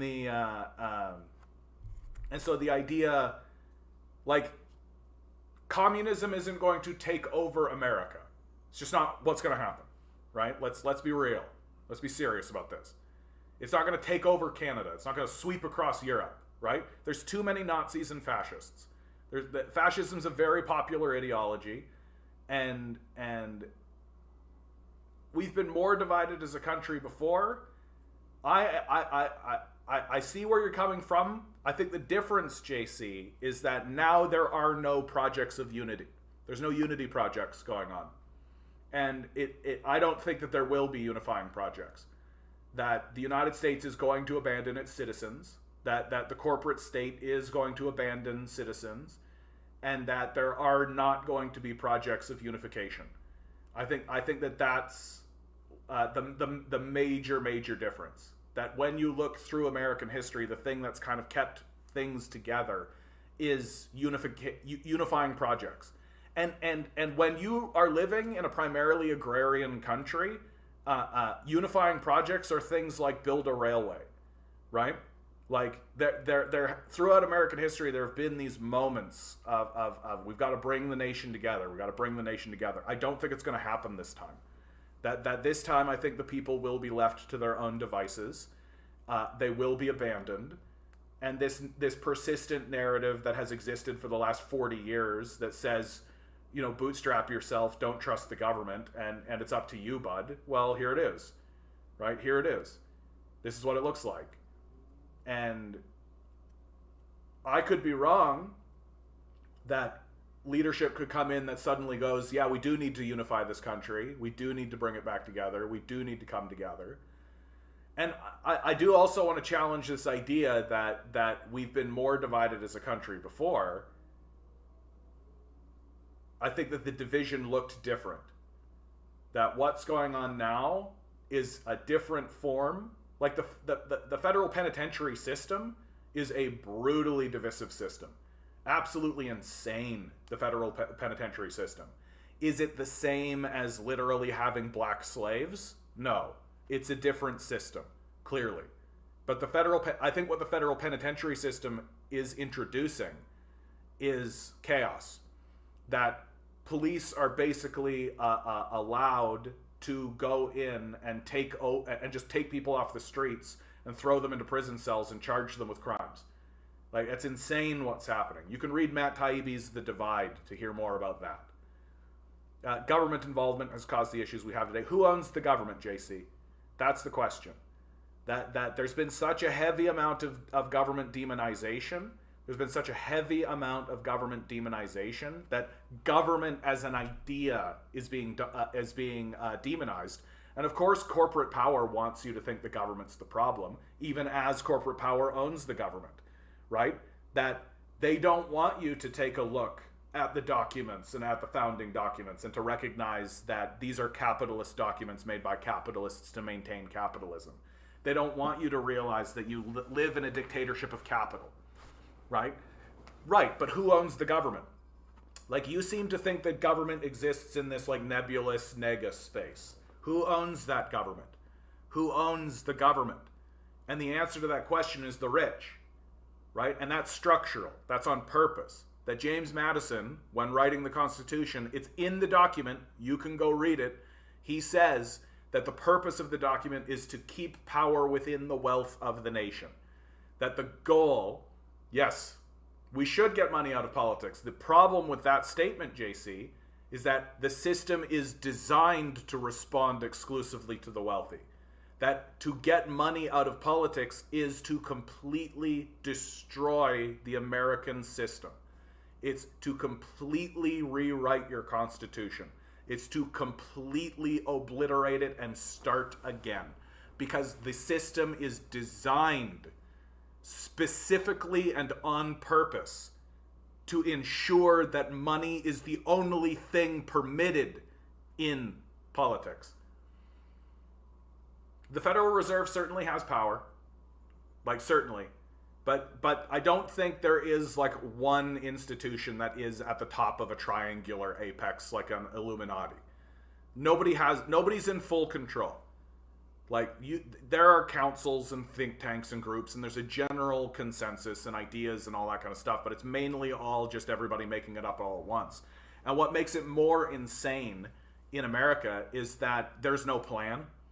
Nobody at any point sits down and says, hey, we've got a nation here. We should make a plan for the nation. Well, you can't do that. You can't do that. Well, it's a 5-year plan, and then you're a communist. So planning's off the table. The only planning that's allowed to happen is a corporation is allowed to make a plan to improve its own profits. That's all that's permitted.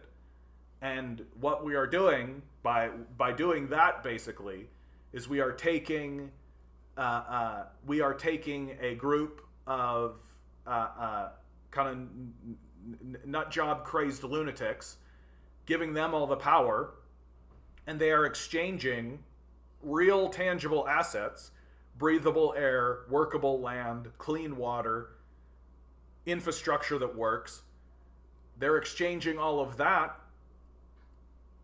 for fucking money that we print, for money that we make, we create. We literally go and create $1 trillion and send it into the economy or whatever. And that's what we're doing. And we see it again and again and again throughout the neoliberal period. We ship all our manufacturing over to China so we can get more paper we print. And now we're all crying because we've deindustrialized ourselves. Meanwhile, China is ascending like crazy. Why? Because their manufacturing base exploded and they're creating shit. And they're taking that wealth, and instead of shoving it into offshore accounts, and instead of saying, oh yes, you, Mr. Billionaire, become the king of America or king of China, they're saying, no, that wealth should be distributed into the populace. Like, for example, Huawei, right? Huawei, I don't know if it's the largest, but it's one of the largest phone manufacturers in China. When they distribute money to their shareholders, well, it goes to the workers. They take money and they give it to the workers. Bye, Nick. I don't need a Nazi in the chat, okay, bud? Maybe grow up a little bit, okay, bud? Good luck out there. I love it, man. People come in here with this Jewish stuff. It's crazy. China's trajectory isn't what it used to be. Yeah, that's true. China's having to pivot. But it's pivoting, right? This is the difference between China and America, is that China plans and actually has ideas and creates a trajectory for itself that it actually discusses, whereas America basically just lets capitalists run the place, and they don't plan at all.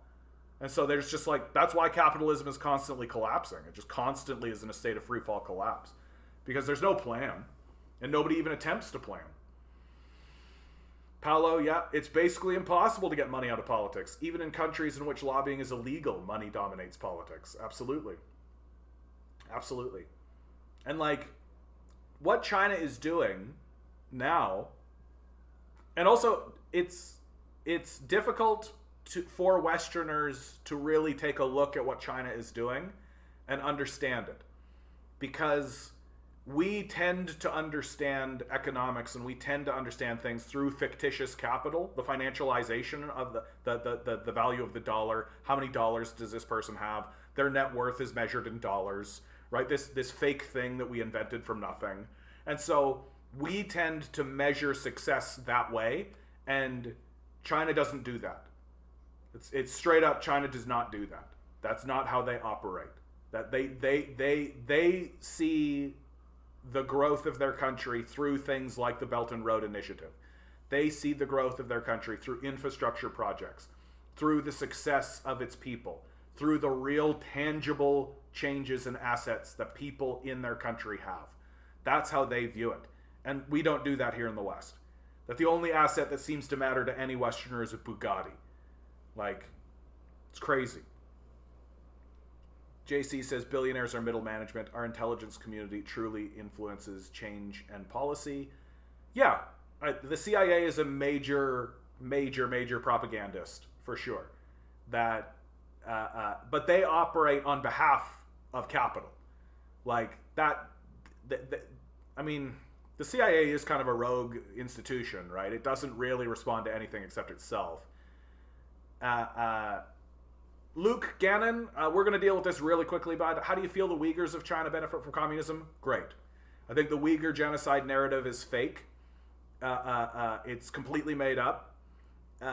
There's no evidence to support it, and lots of reason to disbelieve it. And so I think it's completely fake. I think it's a false narrative that the CIA created, that was created by Mike Pompeo and a fellow by the name of Adrian Zenz, in order to disseminate propaganda into America, to have Americans turn against China and not actually pay attention to what China is doing seriously. That you're telling me that we have satellites that can read street signs, but we can't find 8 million corpses? Get the fuck right out of here.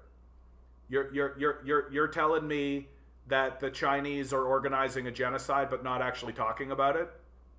Get the fuck out of here. Like, I don't take that narrative seriously at all, and neither should you. Cotton, this is an interesting observation. JC admits the CIA is against folks and then uses CIA talking points against socialism. I think it's important to acknowledge. And something that just last week, I had a real, like, come to Jesus moment. A real, like, whoa! Because I had been going pretty hard against people in here and been going really, like, negatively against people and really, really using some language against people. But then I really recognized that, like, oh yeah, you know, man, like, the CIA systems and the intelligence systems and the propaganda systems that exist in America are extremely sophisticated and deep. Like deep. Like the depth of the propaganda system. And so what we have ended up with is people who feel like they are doing the work. People who feel like they are reading. And they are looking into these issues, and they are taking this seriously, and they are actually putting in the work, and they feel like they've got a document, and they feel like they've heard something, and they've listened to something from serious people who have done a lot of research, and they think that they do know something. And then when you actually look at their sources, you're just like, this is nothing, dude. There's nothing here. There's nothing here. And it's actually getting easier to do that. Because there's more and more people who are recognizing that that is what's happening. Like, very recently, I had somebody who gave me a book as a source about the Holodomor. And then I looked at the Wikipedia page for the book, and there were criticisms on the Wikipedia page that I went and looked at, and there were literally university professors being like, there's no evidence. She just says these things. There's no evidence. And so but it softened my heart a lot.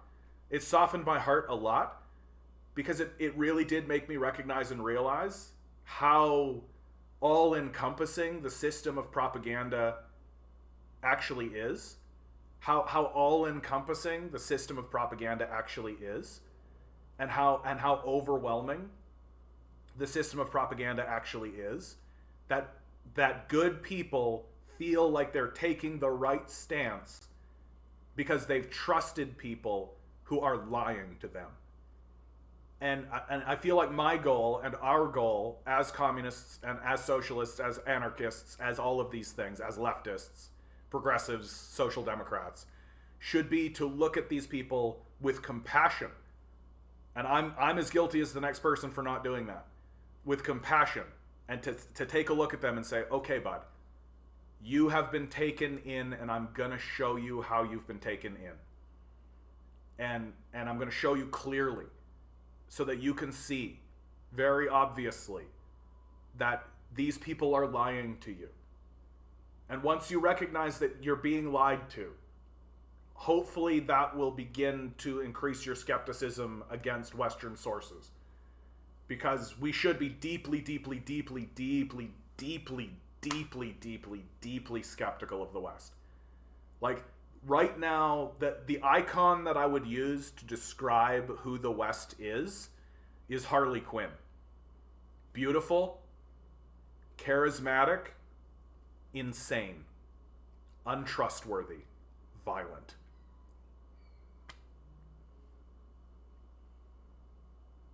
Yeah, Luke, look into it, bud. Look up Adrian Zenz. Look up Mike Pompeo. Do I have a good source that I could just give you? That's the Holodomor.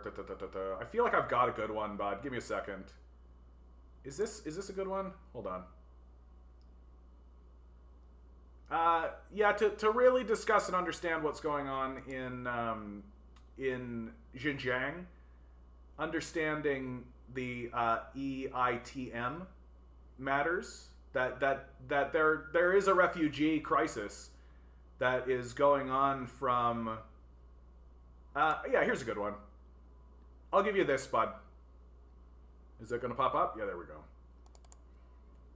Just take a look at this, okay? The ETIM, yeah, and the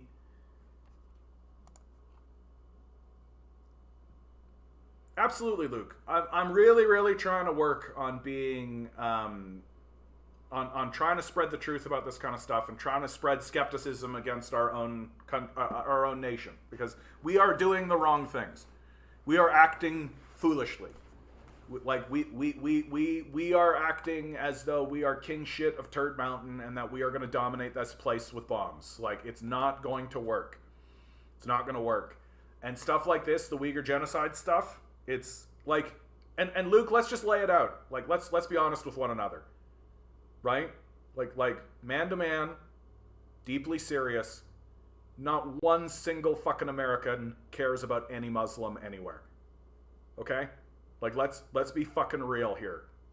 There isn't one goddamn American anywhere who gives a single fuck about a single Muslim anywhere in the world. America has been launching a goddamn crusade against Muslim nations, killing millions of Muslims throughout the Middle East for forever. For forever.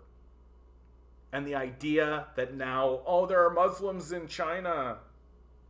The idea that we're supposed to take seriously that Americans actually give a shit about that. Get the fuck right out of here. Get the fuck right out of here. No, they don't. They absolutely don't.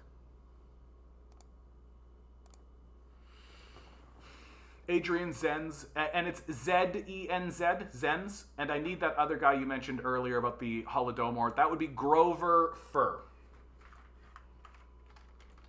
Grover Fur, the Ukrainian famine.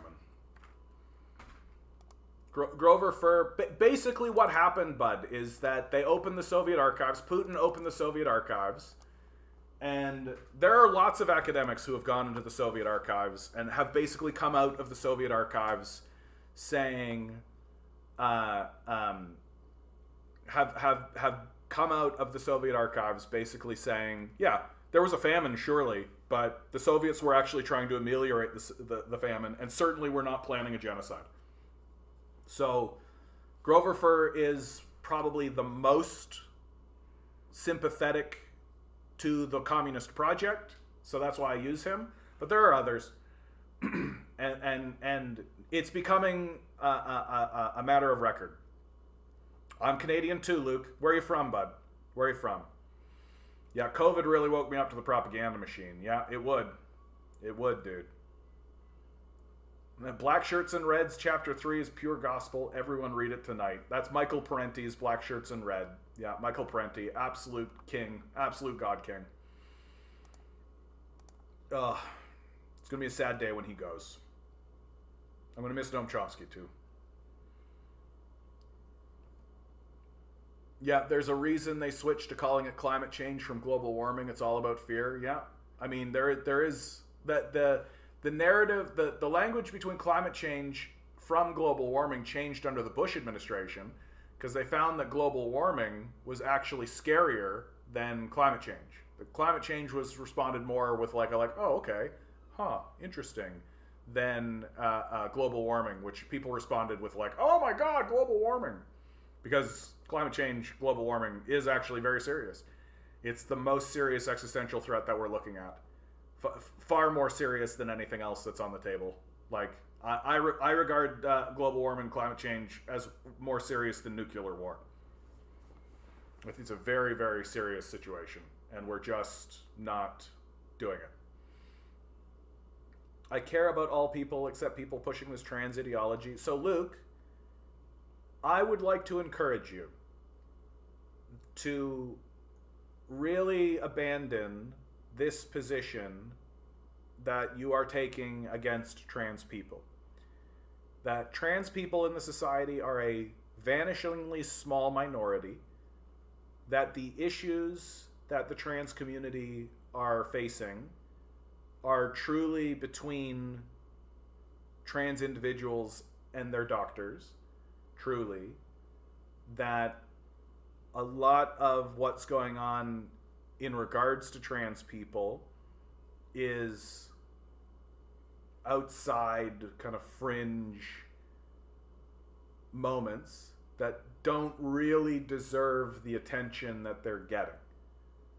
And while I think there are some questions and some situations that are going on that I think capture people's attention, I genuinely think that most people are looking at trans people and looking at what's going on in the trans community and are not genuinely interested in it outside of a curiosity. That I think most people are just watching the freak show. And that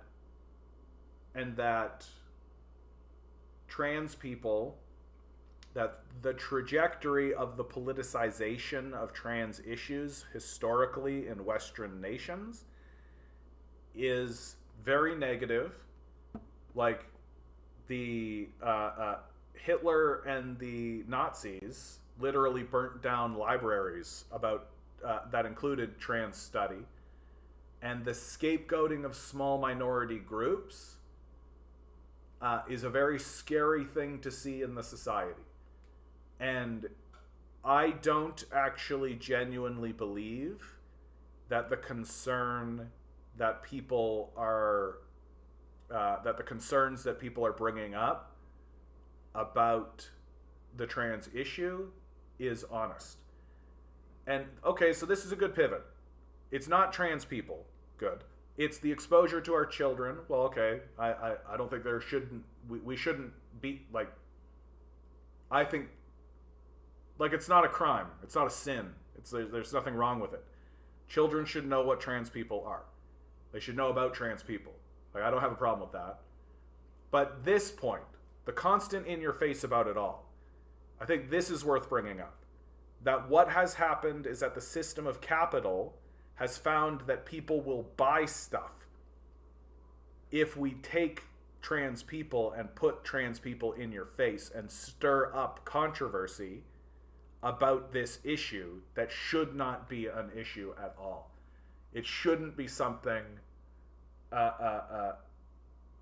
it shouldn't be something that we are even really having a national conversation about. Like, that's the part about it that is actually kind of embarrassing for us as Westerners.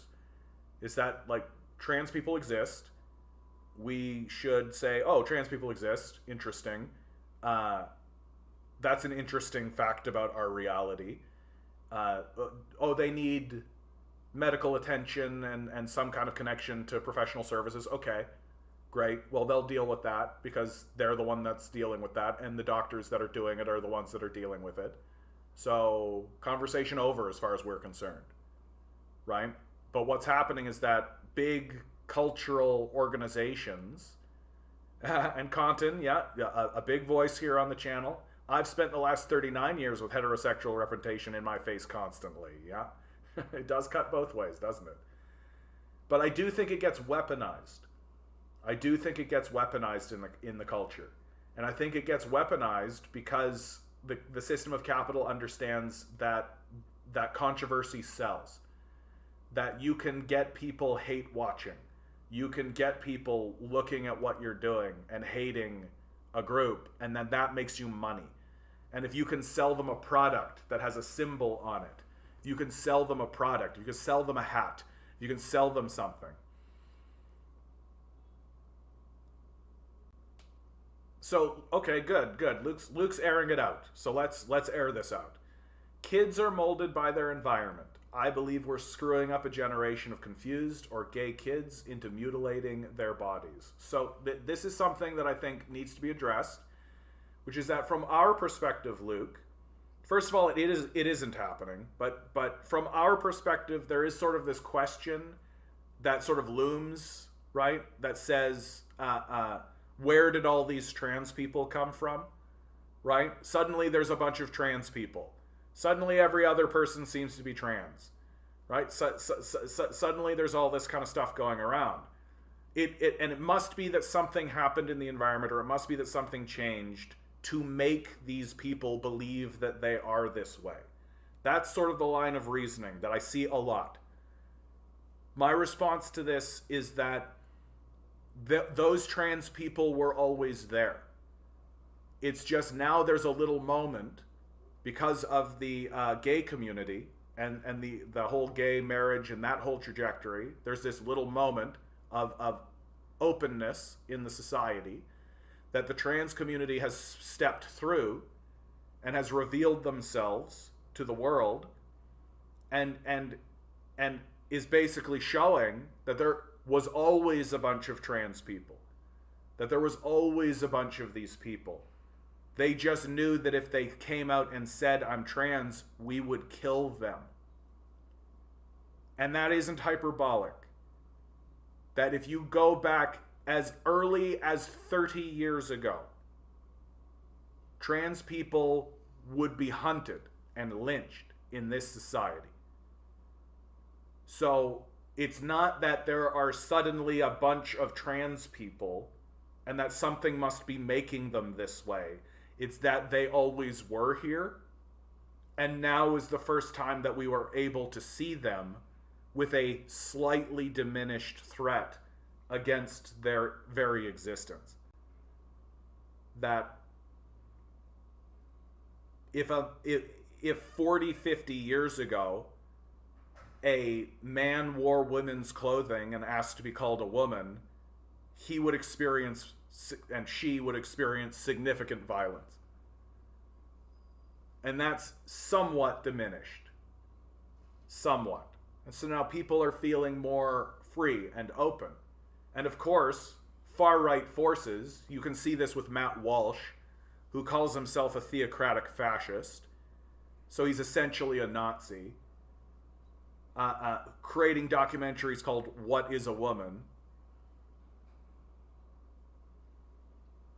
Yes, Luke, I think that what you are experiencing, Luke. Yeah, and I believe you, Luke. This is something I'm trying to get better at, is that I don't want... When I was... Here, Luke, I'll tell you this story. This is good. When I was growing up, I was a fundamentalist Christian, and I believed that gay people were going to hell. I believed that. And I argued that way for a long time, till about my mid-20s. And it took... I was on a path to get through that. And I see in other people a similar trajectory with the trans issue. That I think for lots of people, the gay issue has become easy. I think that the questions that the gay issue bring up are easier to deal with. It's easier to understand. But I think the trans issue is more difficult. And I think that the demonization that has taken place against trans people is more significant. And I think, Luke, what I think I'm trying to tell you here is that all you are experiencing is a type of person who is coming into the society and is being told you are allowed to be here. That previously, like you say, your whole life you never met a trans person. Now there's kids all over my high schools coming out trans. Right. Because what happened to those kids if they would come out as trans? What would happen? What would happen to people who came out as trans in previous iterations of our society? They would experience high levels of violence, exclusion, bullying, mockery. And now we're in a society that is saying, no, that's not acceptable. That if a person comes out as trans, we should allow them to exist and give them space to explore what that means for them.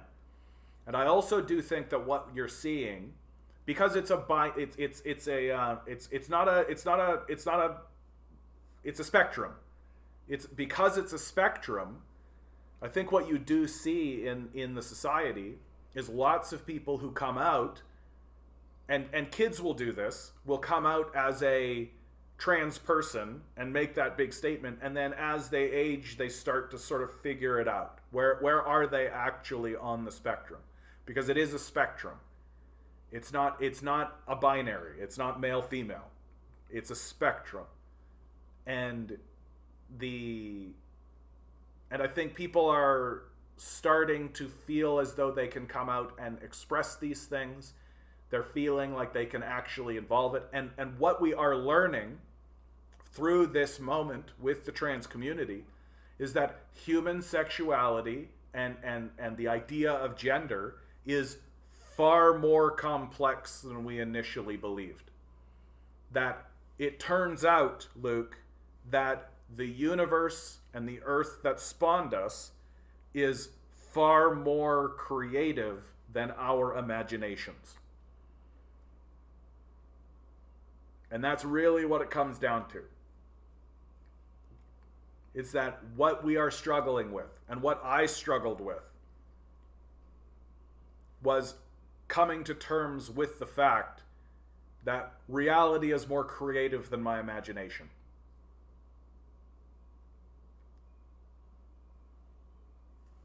And there just comes a point where we need to sort of bend the knee and say, okay, reality, you got it. You did it. Checkmate, reality.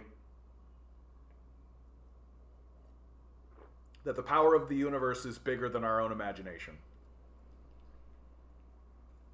Yeah, grew up incredibly Protestant as well. This from Snake. Glad to be able to grow out of that. Yeah. Well, and we're doing it all as a people, right? Like I meet people, and I try to say this all the time, is that I meet people who get really down on themselves because they're in their, I get down on myself. In their youth, they were in this sort of religious environment, but everybody was. And you can see that change happen generation by generation, right? Like, back in the 50s, everyone thought angels were real. 70% of the population. Now it's something like 30. Like, it's a big change. It's a big change. And we all did it together, you know? Generation, good to see you, bud. I went to high school with trans people. They transitioned later in life because they could. Absolutely. Paolo, what I don't understand is, even if it was really possible to become trans or gay or anything else, what's the problem? Yeah, it's not like it violates you in some way. I do think that the issue, and if I think that there are well-meaning people in the conversation who are concerned that violence and abuse is happening to children, but really what it comes down to is they don't know what the fuck they're talking about. That their concern, like they're placing their concern ahead of the lived reality of the children, the patients, and the doctors. That's really what's happening. That they have created an imagined abuse space where there are these groomers and these pedophiles and these mutilators and all this kind of stuff. And people like Matt Walsh really fan those flames because he's a Nazi. But the reality is that there are parents and doctors and professionals and the kid themselves involved in this conversation, and they should be left alone to do it. Like the whole concept of there being like trans groomers or like that all trans people are pedophiles. It's like, I'm sure that is such a thing as a trans pedophile, but there's straight pedophiles everywhere. Like, for God's sakes, like, we have enormous pedophile rings in the Epstein scandal and in the Catholic Church. Like, and you're concerned because you found one trans pedophile? Like, get the fuck right out of here. It's embarrassing. But they're Nazis, and we're dealing with Nazis, so it's tough. We've always had trans people. It's from Isaac. The Bible orders them to stone them. Yeah, and that's what we've always done. Now there's more freedom. They feel more comfortable coming out. Yeah. Jade. Good to see you, Jade. There are outdated terms like cross-dressing that include a not-so-rare amount of people that were open, and now we're seeing that people have been going through this whole time in silence. Exactly. Yeah, very much what is happening now. I think Canada, they still experience all that. Yeah. But how can a child consent to chemical castration? I wasn't firm in my sex until I was in my 20s. Again, though, like, firm's the wrong word. I mean, comfortable and understanding.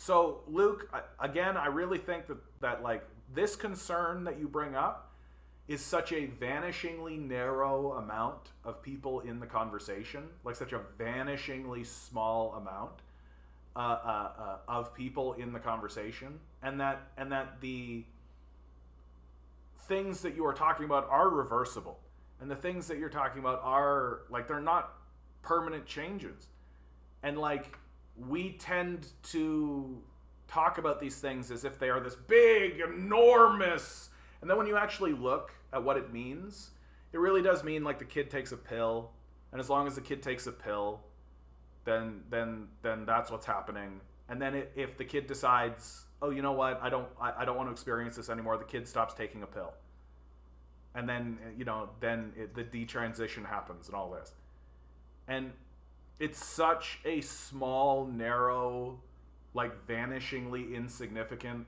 amount of cases where this is even happening in the first place, that to then create some kind of crusade like you're seeing throughout the states, to create an enormous crusade based on this idea against these groups of people is weird. It's creepy and weird. Like, I hope I'm not insulting anybody by saying that, but it's the truth. It's just creepy and weird. Like, that really, when you actually look at it, and you temper your concern with the actual reality of what is actually happening, you realize pretty quickly that, like, oh, we're spending all of this effort. Like, I've been talking about this now for a half hour. So we're spending all this time and all this effort and all of this kind of thing because one kid might put a pill in his mouth that he's not supposed to once. Like, get the fuck out of here. Like, I cannot even understand why we are so hyper-focused on this. Let these people live their lives. Let people make mistakes. Let errors happen. Let these things occur with the understanding that parents are trying to do what's best for their kids. Doctors are trying to do what's best for their clients and for their parents and for their kids. The American medical institution is trying to do what's right for its doctors, right? And that chances are good that the same people who are standing up and leading the crusade are also the same people that think like black people are an inferior species and defend slavery. Right? Like, we've got Matt Walsh on camera saying that slavery was good. Like, I think we got to start bringing that up in this conversation. Like, who are the people who are pushing this forward and why are they doing that?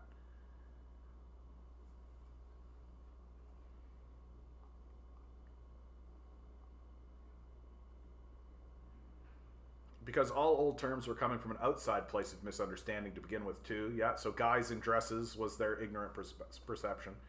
Yeah, and I mean, they didn't have any language for it. There was no language for it, so they were just doing their best. Fabala, as a trans person, I'm scared to tell most people in my life that I am even trans. So there's a good chance you have met us before and didn't even know it. I'm in my late 30s now. Yeah. I think there's something to that, Fabala, you know? And now, for God's sakes, in some states, they're enacting a dress code. For fuck's sake. Like a straight-up dress code. It's wild. Children can consent to a lot of medical treatments on their own already. Also, these drugs that block puberty do not necessarily lead to chemical castration. Yeah. Chemical castration is kind of the big buzzword that Nazis like Matt Walsh use, right? Yeah. In Compton, absolutely, as always, violence and abuse is happening to the children in the churches and in the GOP and in Jeffrey Epstein's pedophile island, right? Like, and where's the bills? Where are the bills on that? How come there isn't a big GOP investigation on the Jeffrey Epstein scandal? How come nobody in the GOP is ringing bells about Jeffrey Epstein? How come Jeffrey Epstein's getting this big pass? How come there isn't this big investigation in the Ghislaine Maxwell case about the list that was produced? How come those people aren't getting rounded up? How come those people aren't getting brought to Congress? Why isn't there a big scandal surrounding all of this? No, we got to go after. We got to go after this person because we think that they are a woman instead of a man, and we're going to make sure that they are. Get the fuck out of here. Get the fuck out of here. Jade says, if we believe doctors are more interested in profit than people's health, then we've got deeper issues. Capitalism, obviously, yeah, as always. Generation says, and that is concerned trolling. You might have been tricked into chemical castration because of trans ideology. Yeah.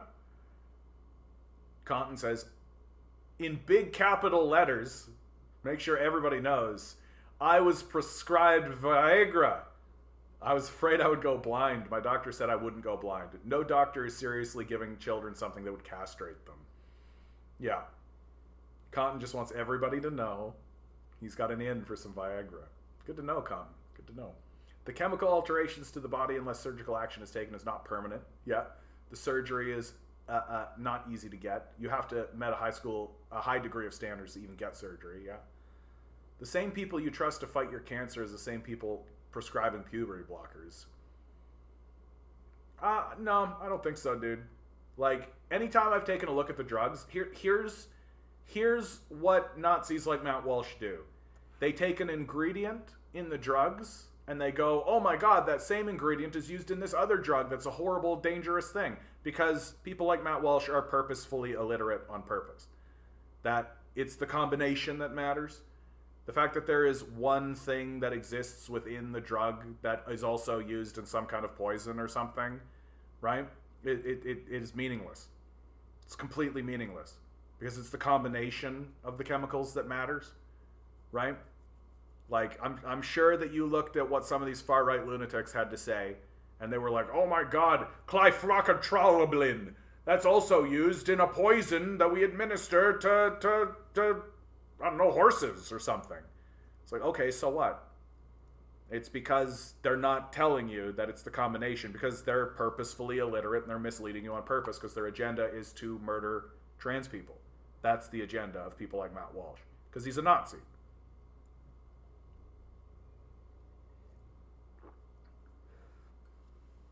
Aha, the truth comes out. Luke says, I guess I am more affected by it because my oldest came out as trans. I'm coming out as a place of concern for my own child. We can switch it up, sorry. You know, Luke, I'm going to tell you, dude. Here's what I'll say to you, Luke. Because that's a powerful admission. I got to let you know, bud. It is a powerful admission.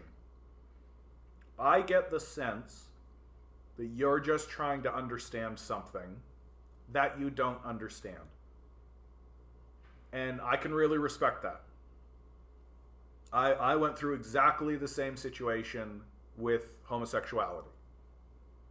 And my suggestion to you, because this is what I would have said to myself when I was younger, going through a similar sort of thing. It's not important that you understand it.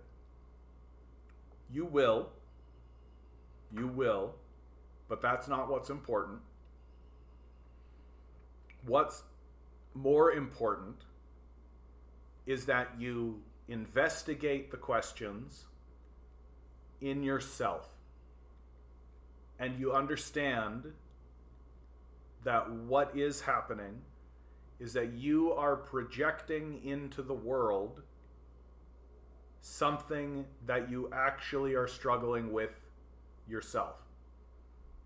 And that there are questions that instead of seriously investigating for yourself internally and seriously asking the questions for yourself, you're projecting that energy and those concerns into the world and onto people who are around you.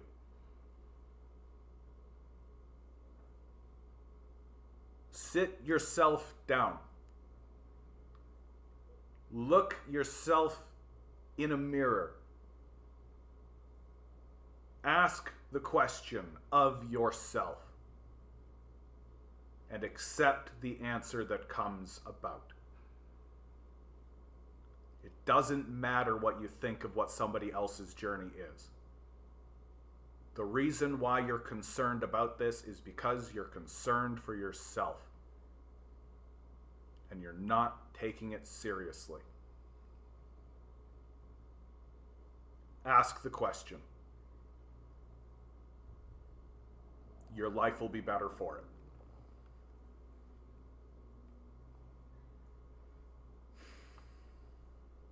Fabala. The best thing you can do is support your kid. Yeah, risk losing them once they have a choice without you. Content. The same people waiting to project children are allowing child labor, child marriage, instituting genital inspections. The genital inspections blow me away, Content. Like, I don't know how you think you're on the right side of this. I don't know how you can actually think to yourself, yeah, we'll look at their dicks. That's what we'll do. We'll pull down their pants, we'll look at their dicks, and we'll write it in a book, and then everybody will know. We're the good guys. We're the good guys. We did it. We did it. Like, yeah, probably not, bro. Probably not. Probably not. Oh, which song? You know what? You're right. We have been talking a lot about trans people. It's been a big trans thing. I know which song you're talking about, bud. All right, Luke. You know what, man? This one's for you today, bud. Let's do it.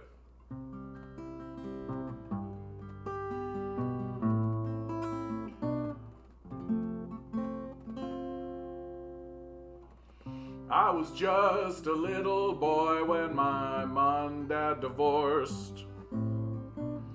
Through my tantrums, cried my tears, I'd keep their vows by force.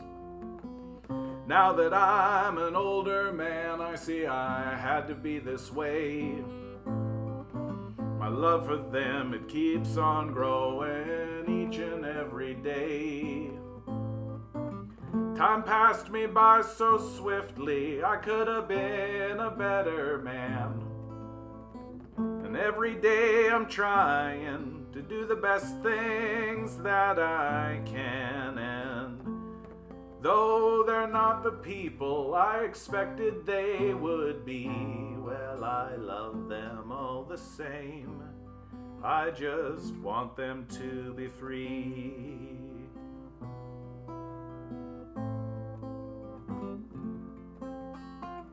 10 years, me and my wife, we traveled round the globe. Sacred vows and shared regrets, they filled our lives with hope. Then one day she tells me that a man is not for her. Those 10 years are a memory now, but my love for her still stirs. Time passed me by so swiftly, I could have been a better man. And every day I'm trying to do the best things that I can. And though she's not the person I expected she would be, well, I love her all the same. I just want her to be free.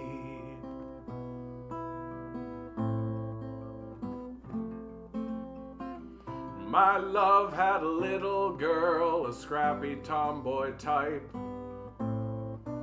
I watched her blossom like a flower, but she felt not quite right.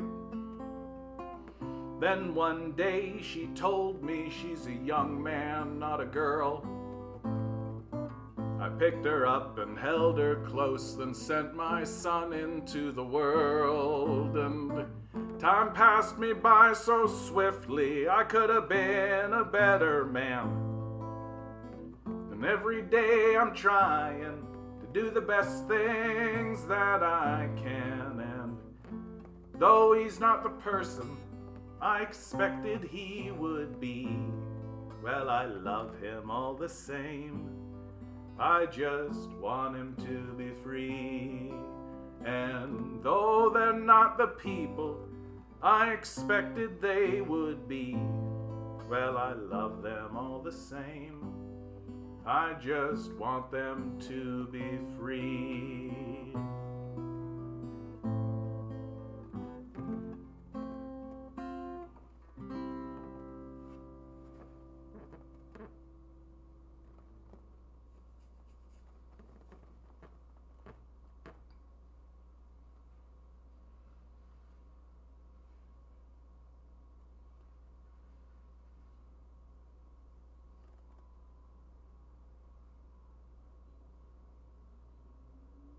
The world we live in, the world we live in is a strange and difficult place. It's a strange and difficult and uncertain place. You're welcome, Con. Thank you, Space Kitten. Thank you, The Tablet Talks.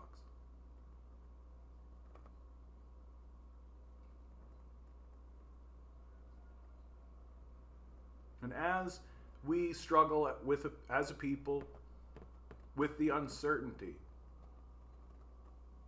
I think it does come down to us just accepting that the world we live in is more complex and more strange and more interesting and more creative than our own imaginations. And that we're taking our own fears and we're putting them out into the world. When what we should be doing is taking our love. Taking our love and putting it into the world.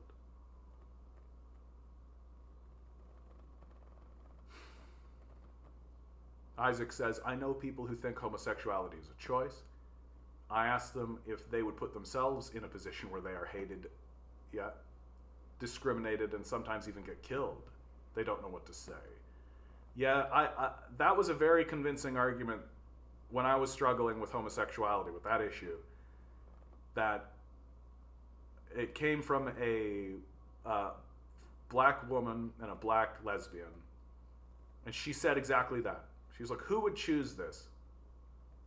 It was fairly convincing. And thank you, Luke. I appreciate that. I appreciate that. I actually genuinely believe that if Willie Nelson sang that song at the Grand Ole Opry, that it could change a lot of hearts. It could change a lot of hearts. It's a beautiful piece. I'm very lucky that it came out of me. Very fortunate. I call it To Be Free. It's my song. And I do hope that one day I'm able to play it for a lot of people. I do hope that one day that song is able to penetrate and become part of the wider culture. Because I do think that it's all about fear.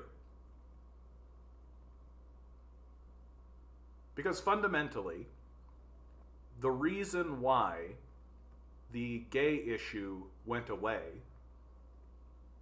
was because straight white men, specifically straight white men, were finally brought to the question, am I gay?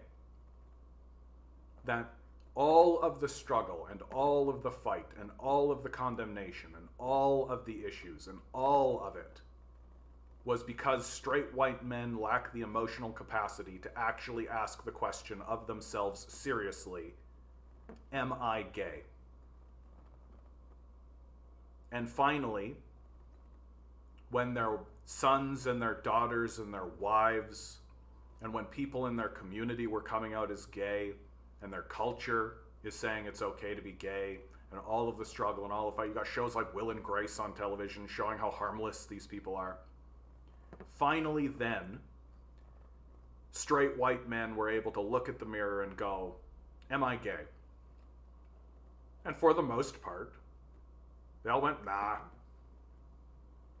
And then they all turned to the gay people and go, you're not going to do things, are you? And all of the gay people rolled their eyes and went, no, obviously. And all of the straight white men went, oh, okay, I guess it's okay to be gay. And that was sort of the end of it. I watched exactly that process happen in my own community and in my own church. And I think that that process happened a lot. The trans issue is more difficult. It's more difficult for straight white men. Because not only is it asking these men to have the emotional capacity to say, am I trans? It's actually forcing them to ask a very difficult question, which is, what is a man? And instead of taking that question seriously, they're asking questions like, what is a woman? Matt Walsh is asking, what is a woman? Because he's too much of a coward to ask, what is a man? What does it mean to be a man? It's a much more difficult question for a man to ask of himself. And so instead of asking that question, instead of seriously looking at yourself and seriously asking what that means, and grappling with the reality that it might not mean anything at all, instead of that, we project it. We project it into the world. We project it into concern for other people. We project it into well, what is a woman? And we externalize it because we lack the emotional fortitude to be able to withstand the journey of our own self-analysis. Luke says, it's really lovely. Thanks for sharing it, man. It's funny, I came into this conversation thinking this would be a joke, but you really gave me something to think about. Thank you, Luke. Thank you for that comment, Luke. I appreciate that. That's what it's all about. I am here to change hearts and minds. That I believe we can do better and we can be better. And I am always trying to be better, and I have done better. I know that I've done better. I have proof. And if I can do it, anyone can do it. And if anyone can do it, then we can all do it. And if we can all do it, then it means that the next generation will have a better place to live in.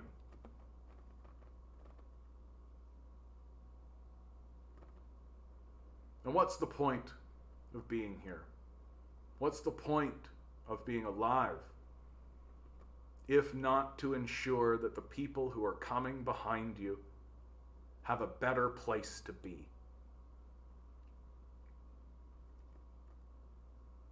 This place could be amazing.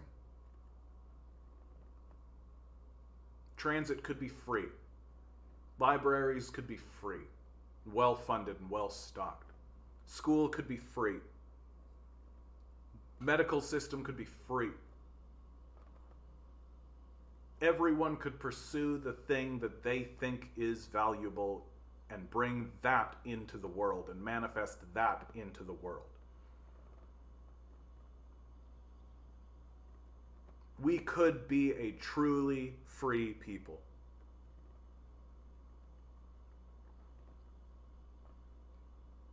And we choose not to.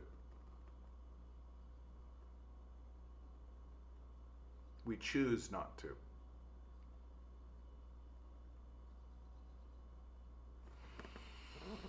I'm going to sing a couple more.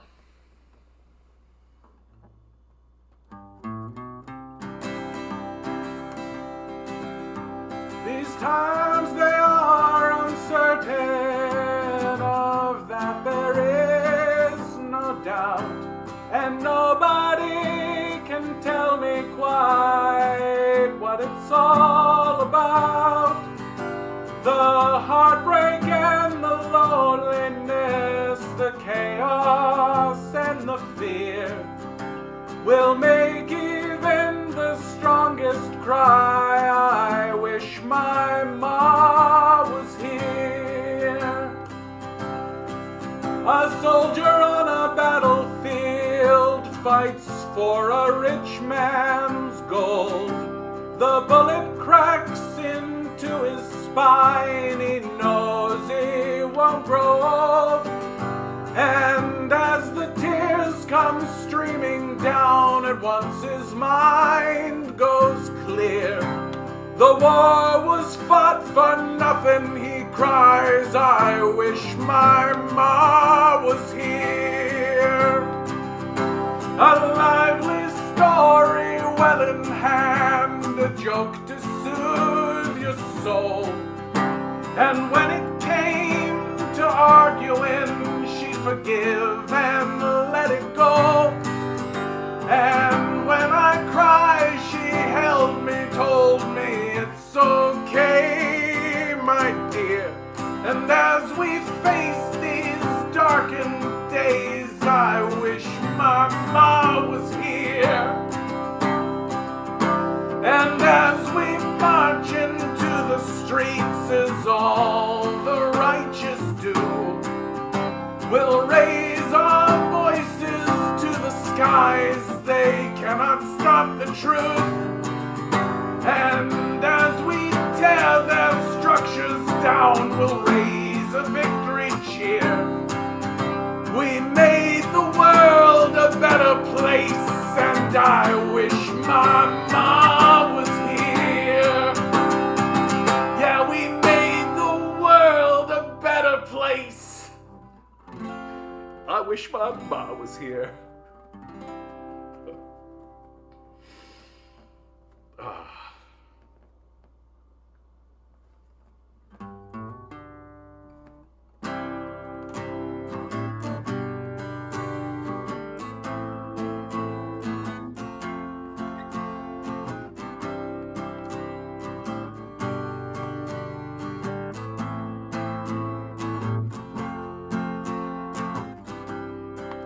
God asked a question by my niece who's 5 years old. What's the world gonna be like when I'm grown? I looked up at the crimson smoke-filled sky. I thought, what's the harm in telling one more lie? I said, everybody's safe, no one's living in the streets. You never need to worry if you're gonna get to eat. And Antarctica is covered in ice, and everybody's happy, and wouldn't that be nice? The burning sun won't leave a paper trail. Why work so hard if it's too big to fail? And what's the point in feeding this machine if it won't make the world in our dreams, where everybody's safe, no one's living in the streets? You never need to worry if you're gonna get to eat. And Antarctica is covered in ice, and everybody's happy, and wouldn't that be nice? And I know one day my maker I will meet,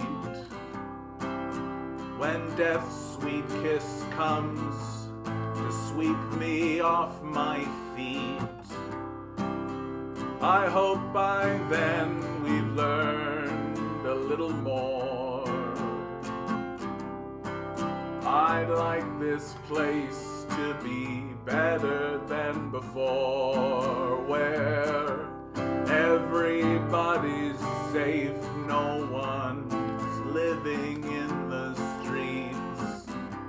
You never need to worry if you're gonna get to eat. And Antarctica is covered in ice, and everybody's happy, and wouldn't that be nice? When everybody's safe, no one's living in the streets. You never need to worry if you're gonna get to Ethan. Antarctica is covered in ice.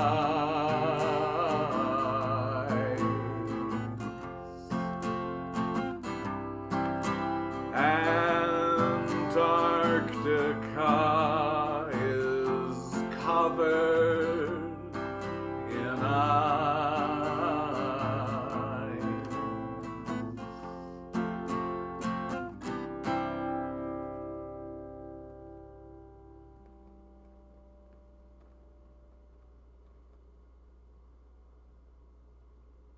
And I still believe we can do it. I will always believe that we can do it. Even as the water comes up, even as the desert spreads, even as our crops burn on our fields, I will always believe that we can do it. Because my faith lies not in humanity.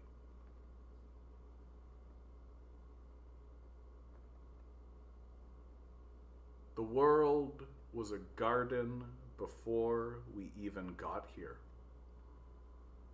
It was created as a garden by itself, with no help from us.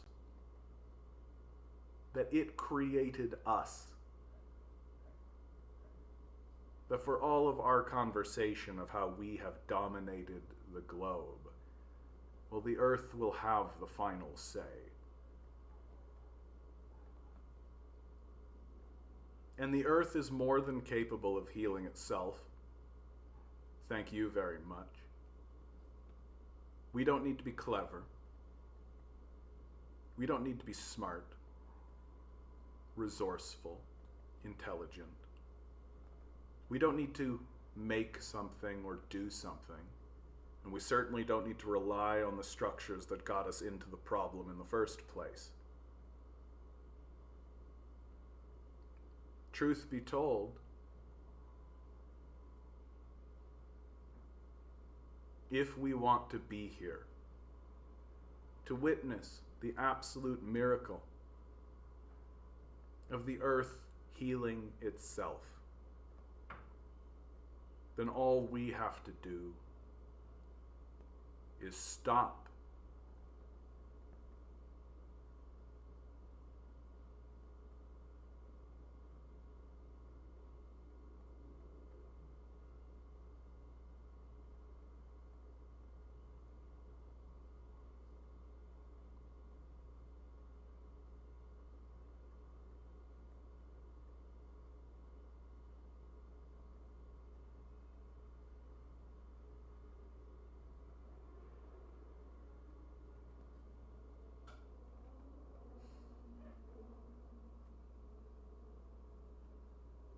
Thank you, Jade.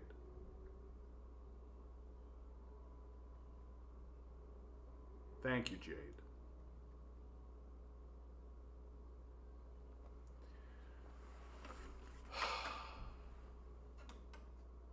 That's the silliness of all of it, isn't it? The silliness of all of it is that the solution is as easy as it gets. It can't be easier. That the problems that exist are nothing compared to the problems that will exist. That declining fossil fuel usage will bring with it a series of issues, to be sure, but those issues will be nothing. Will be absolutely nothing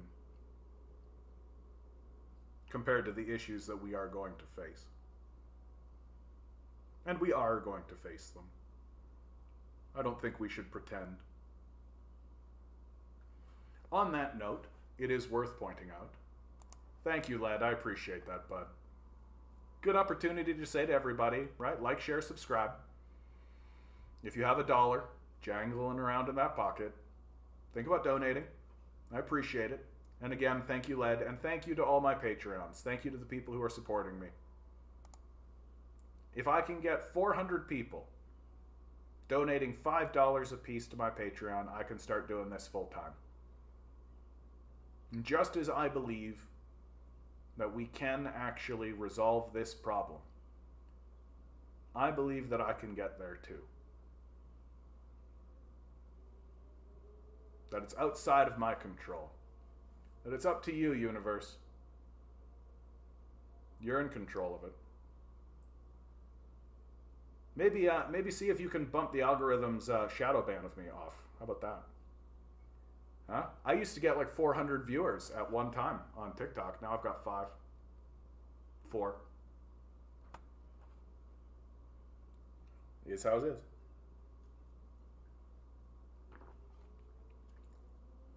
A good piece of news. Climate change. Fossil fuel emissions from electricity set to fall. The world will likely use fewer fossil fuels to produce electricity this year in a turning point for planet-friendly energy, a new report says. It would be the first ever annual drop in the use of coal, oil, and gas to generate electricity outside of a global recession or pandemic. As a result, fewer warming gases would be released during energy production. The authors attribute the expected change to a boom in renewable energy, led mainly by China. Wind and solar now produce 12% of global electricity, with enough wind turbines added in 2022 to power almost all of the UK. Renewables are set to meet all growth in demand this year, the study from energy analyst Ember says. Making electricity is the single biggest contributor to global warming, responsible for over a third of energy-related carbon emissions in 2021. So phasing out coal, oil, and gas in this sector is seen as critical in helping the world avoid dangerous levels of climate change. This new study looks at data from countries representing 93% of global electricity demand. This, the 4th edition of Ember's Global Electricity Review, indicates that significant progress is now being made in reducing the role of fossil fuels in power production. The major developments are the continuing rise of solar and wind as economically viable sources of electricity. Around the world, solar grew by 24% last year, enough to meet the annual demands of a country as big as South Africa. Taken together with nuclear and hydropower, clean sources produced 39% of global electricity in 2022. The report finds that electricity produced last year was, in effect, the cleanest ever made. But despite this, carbon emissions from the sector also continued to rise as coal use edged up. Luke says, "I'm shadow banned? That's crazy. You're not even radical. Stick around, Luke."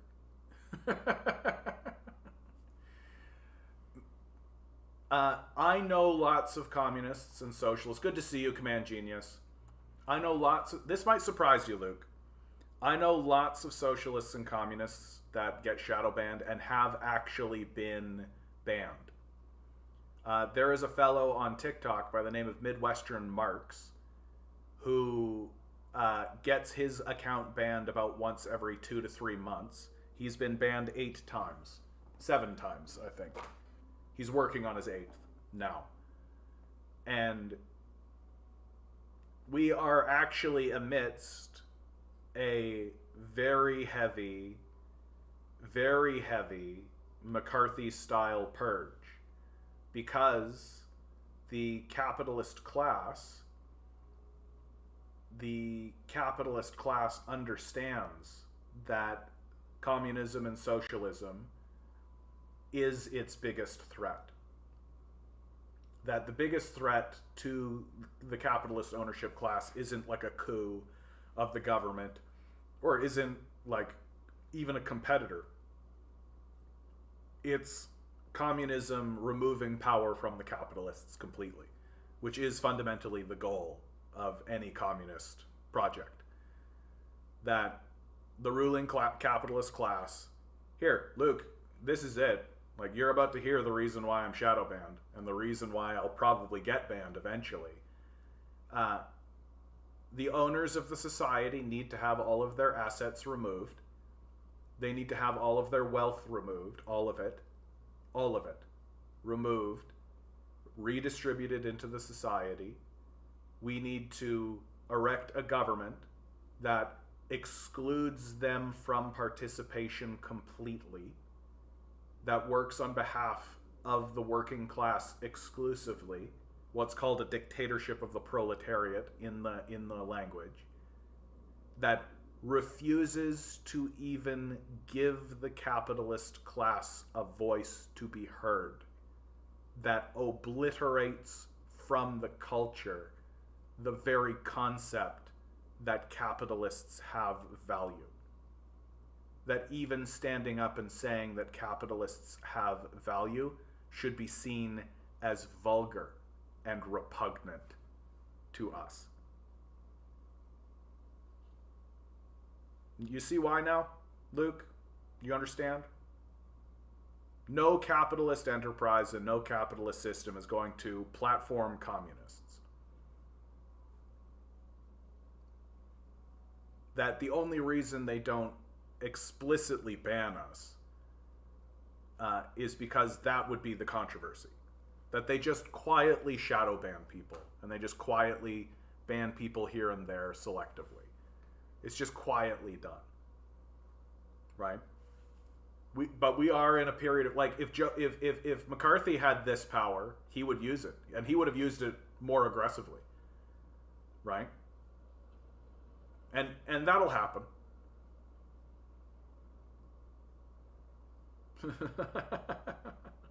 Command Genius, I'm playing the Cold War mod for Victoria 2, and Stalin survived. Based. Yeah, they'll platform pseudo-leftists like Vosh and other bread tubers. Yeah. If you are a social democrat, a la Bernie Sanders, you get a certain degree. It's why I'm kind of skeptical of voices like Hassan, even though Hassan's takes are usually fairly good and fairly well informed. There is like a little part of me that thinks that he's just the one that sort of slipped through the cracks, because he was tied in with TYT when TYT was getting its start.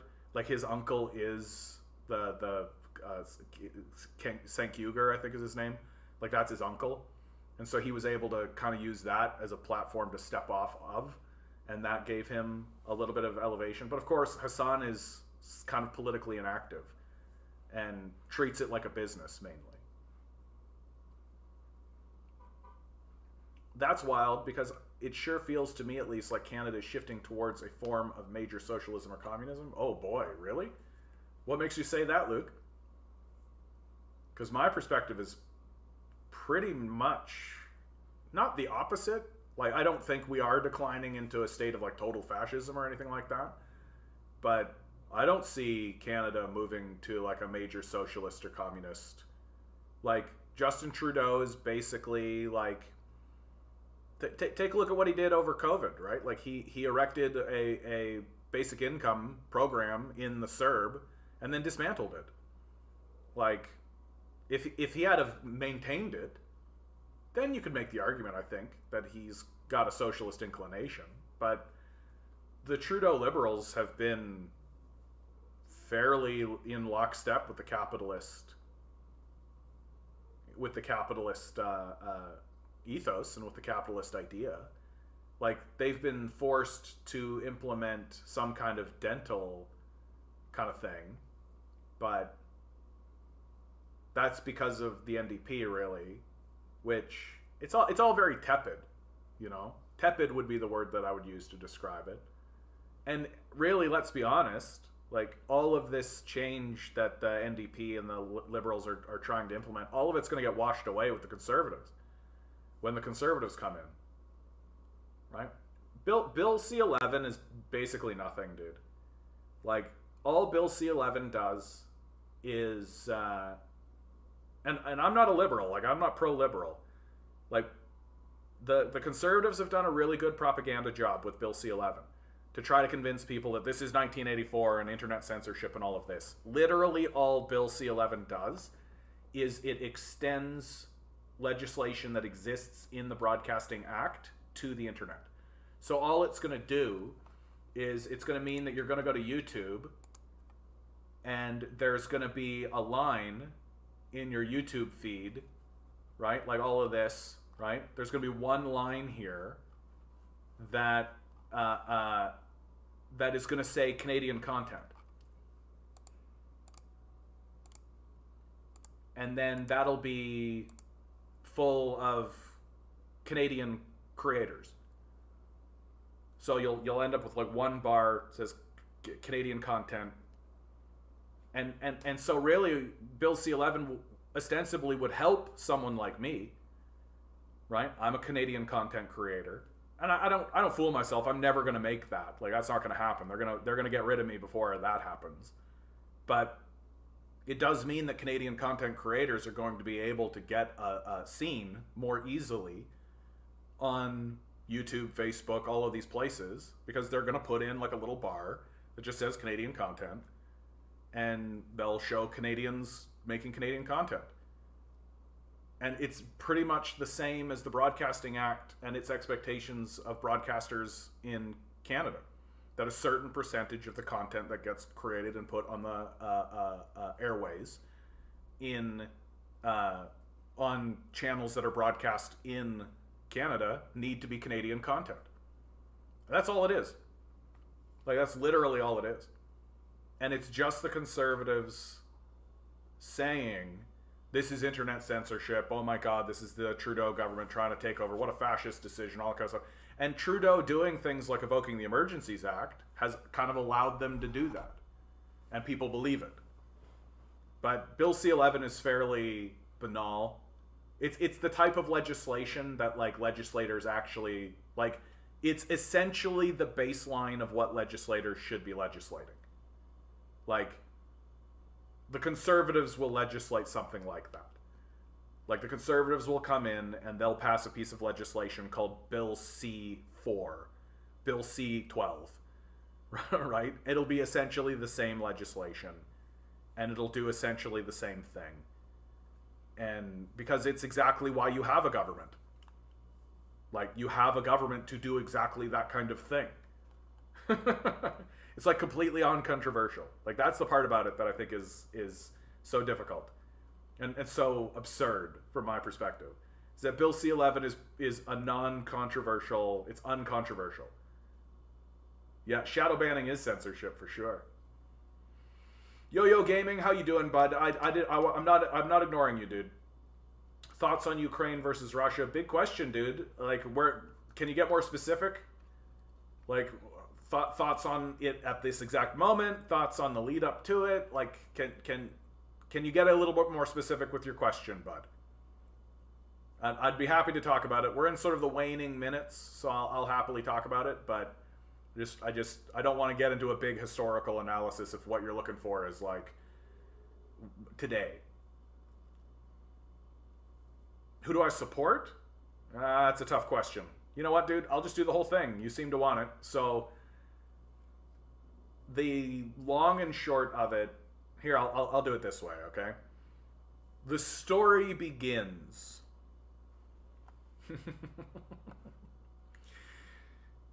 As far as anybody should give a shit, the story begins in 2014. During a crisis called the Euromaidan crisis in Ukraine. That this is a protest movement that the neo-Nazis involved in it said that if it hadn't been for the inclusion of the Nazis fighting, that the whole thing would have turned into a, and I quote, gay pride parade. That during the Euromaidan protest, NATO backed neo-Nazis, street gangs in Ukraine in the Euromaidan crisis in order to foment a coup. And they succeeded. They successfully couped the government, the elected government, which was pro-Russian, Russia sympathetic, and installed a government that was what's called pro-NATO, but is very much anti-Russian. And more specifically, anti-ethnic Russian. Because there are ethnic Russians living in the east, what's called the Donbass region, living in the east of Ukraine. The neo-Nazis, who helped install the new leadership, formed a battalion called the Azov Battalion that integrated itself into the Ukrainian military.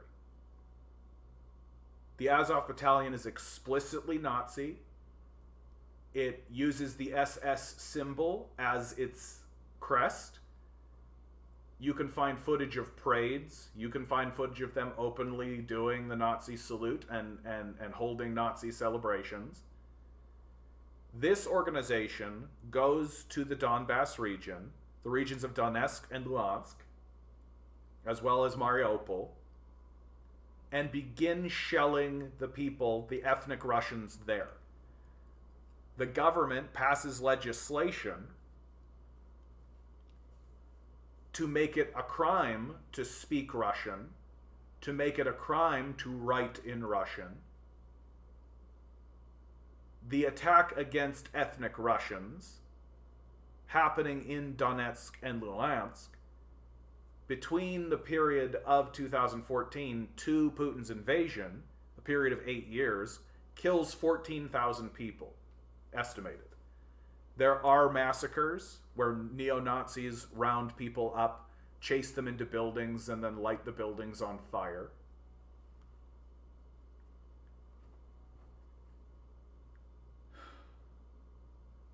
Putin responds to this by attempting to embark on a mission of diplomacy. The Minsk Accords are an attempt by Putin to find a way out of this situation diplomatically, reminding everybody what that situation actually is. Neo-Nazis murdering Russians on the Russian border. We remember World War II. I don't need to go into what happened between the Nazis and the Russians in World War II, I should hope. The Minsk Accords fall apart. We find out later on in the narrative that the leadership of Ukraine was never serious about the Minsk Accords. They admit to this. And while all of this is happening, another election is held, and Zelensky ascends. Zelensky is a nightclub comedian, a Jew. He garners sympathy and support from the people of Ukraine on the platform of ending the Donbass war. That the people of Ukraine very clearly and obviously want an end to the Donbass war. And by all accounts and by all estimations, Zelensky was serious. Zelensky goes to the front line. The year before Putin invaded, Zelensky went to the front line in the Donbass and said to the Azov Battalion, "Withdraw. We are ending this conflict. It is time to go home." To which the Azov Battalion said, "Fuck off. We don't listen to you." And they never have, and they never will, and they never did.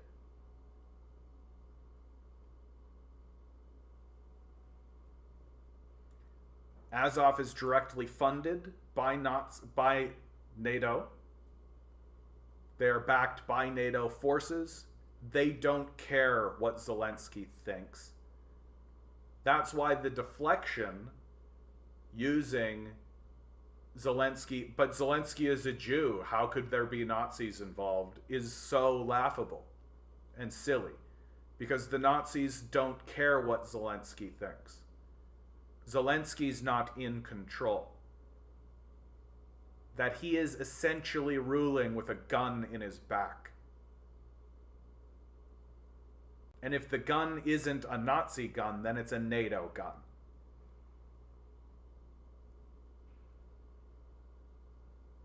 And so the question that I ask everyone at this juncture is, what is Putin supposed to do? Within his own country, popular support for action grows. People were in favor of the Minsk Accords until they didn't work. People are still in favor of diplomacy, but they understand that it won't work.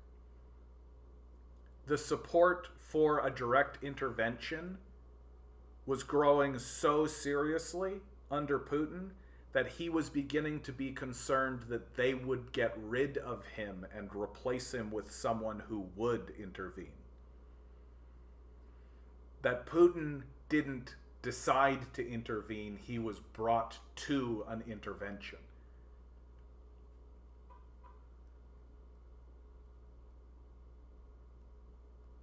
Willie Wilson, I think that I'll get to that.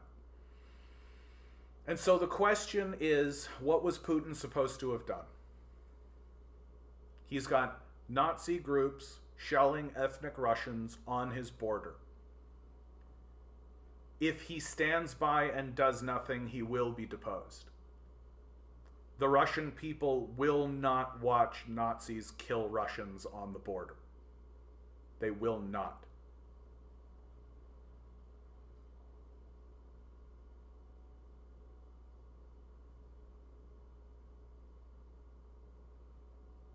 And so they intervened. And here we are.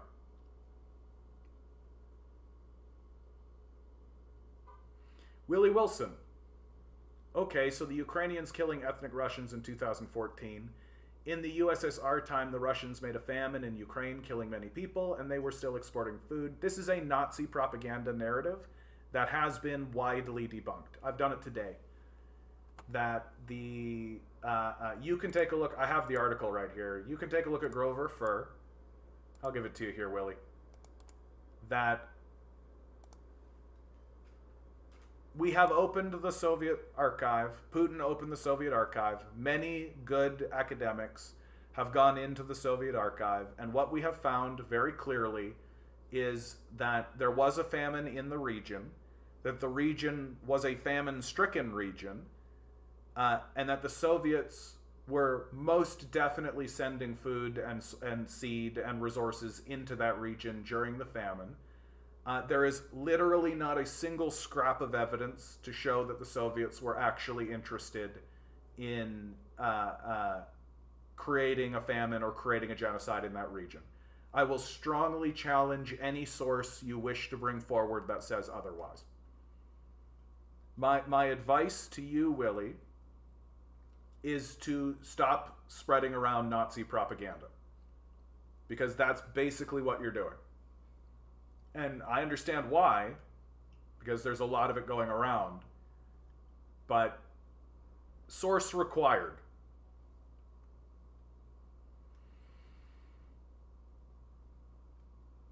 What is Nazi about that?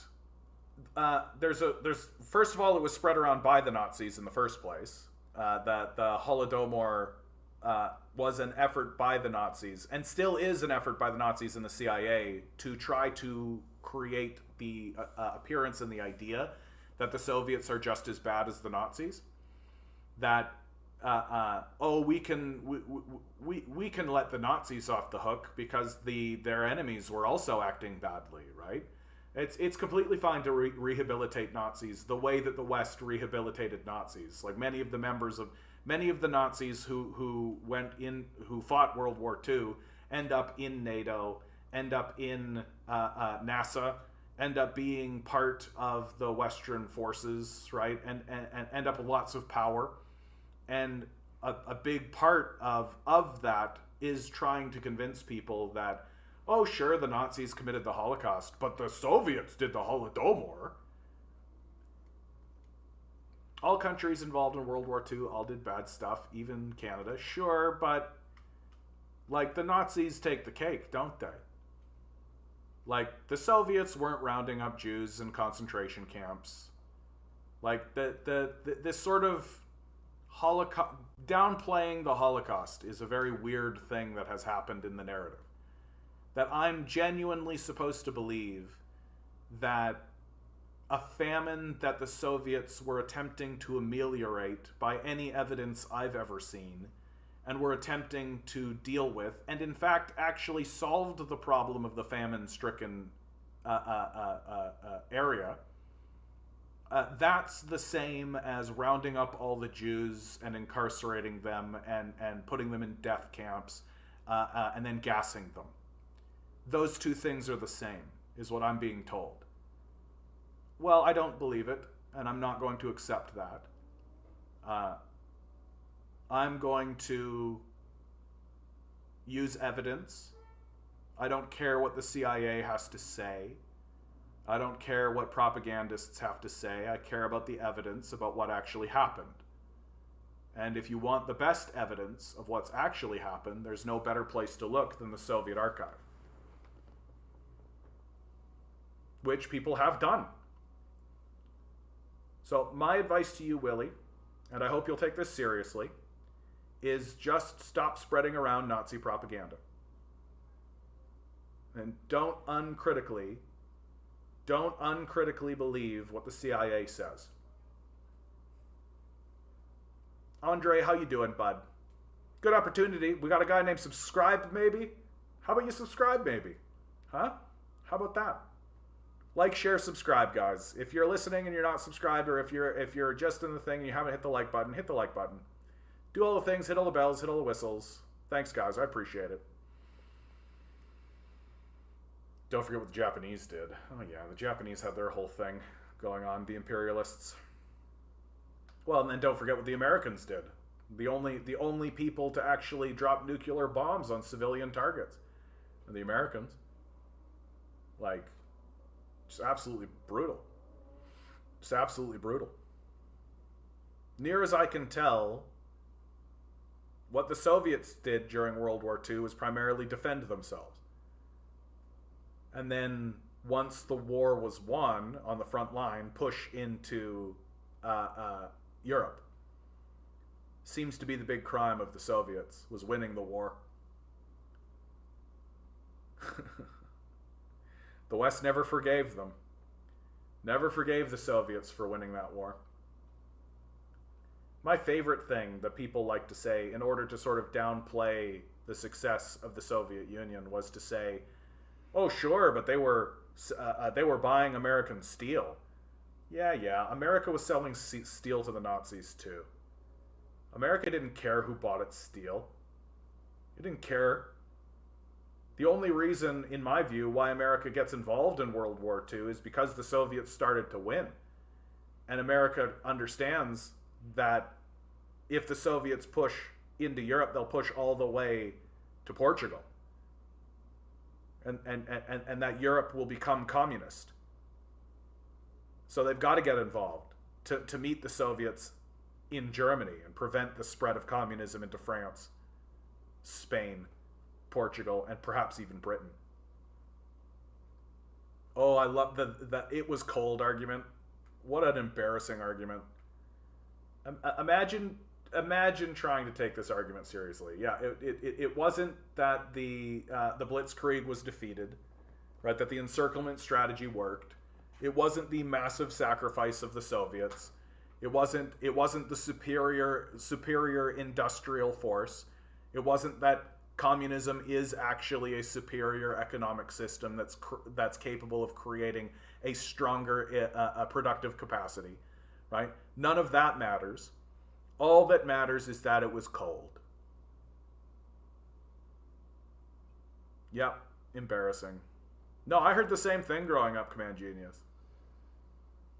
Yep, the Soviets broke the back of the Weimar. Yeah, on the Eastern Front. Absolutely. Absolutely. No, that's 100% the story. And if you think otherwise, I don't know what to tell you. Like, that's where the war was fought.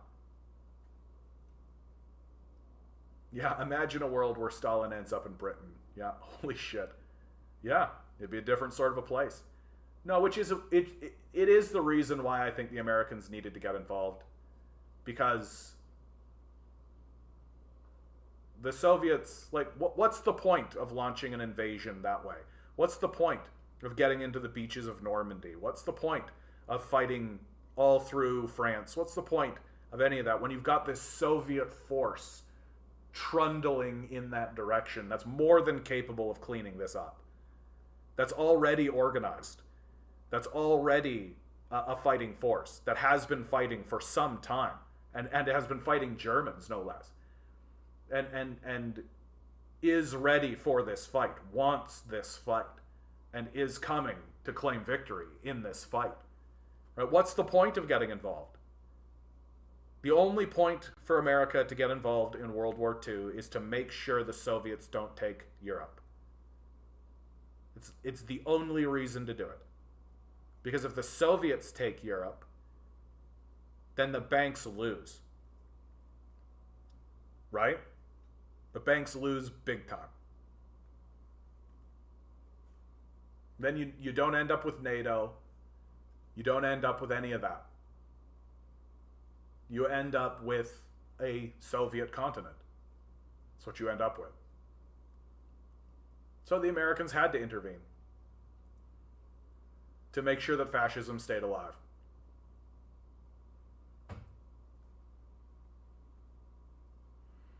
And on that note, we've reached the end of it. Always remember, guys, each and every one of you is a quantum being walking around in quantum energy. These billionaires are spending hundreds of billions of dollars in the hopes you'll never realize it. You'll just stay the good little commodity they need you to be. Revolt. Rebel. Repent. Good luck. We're going to need it.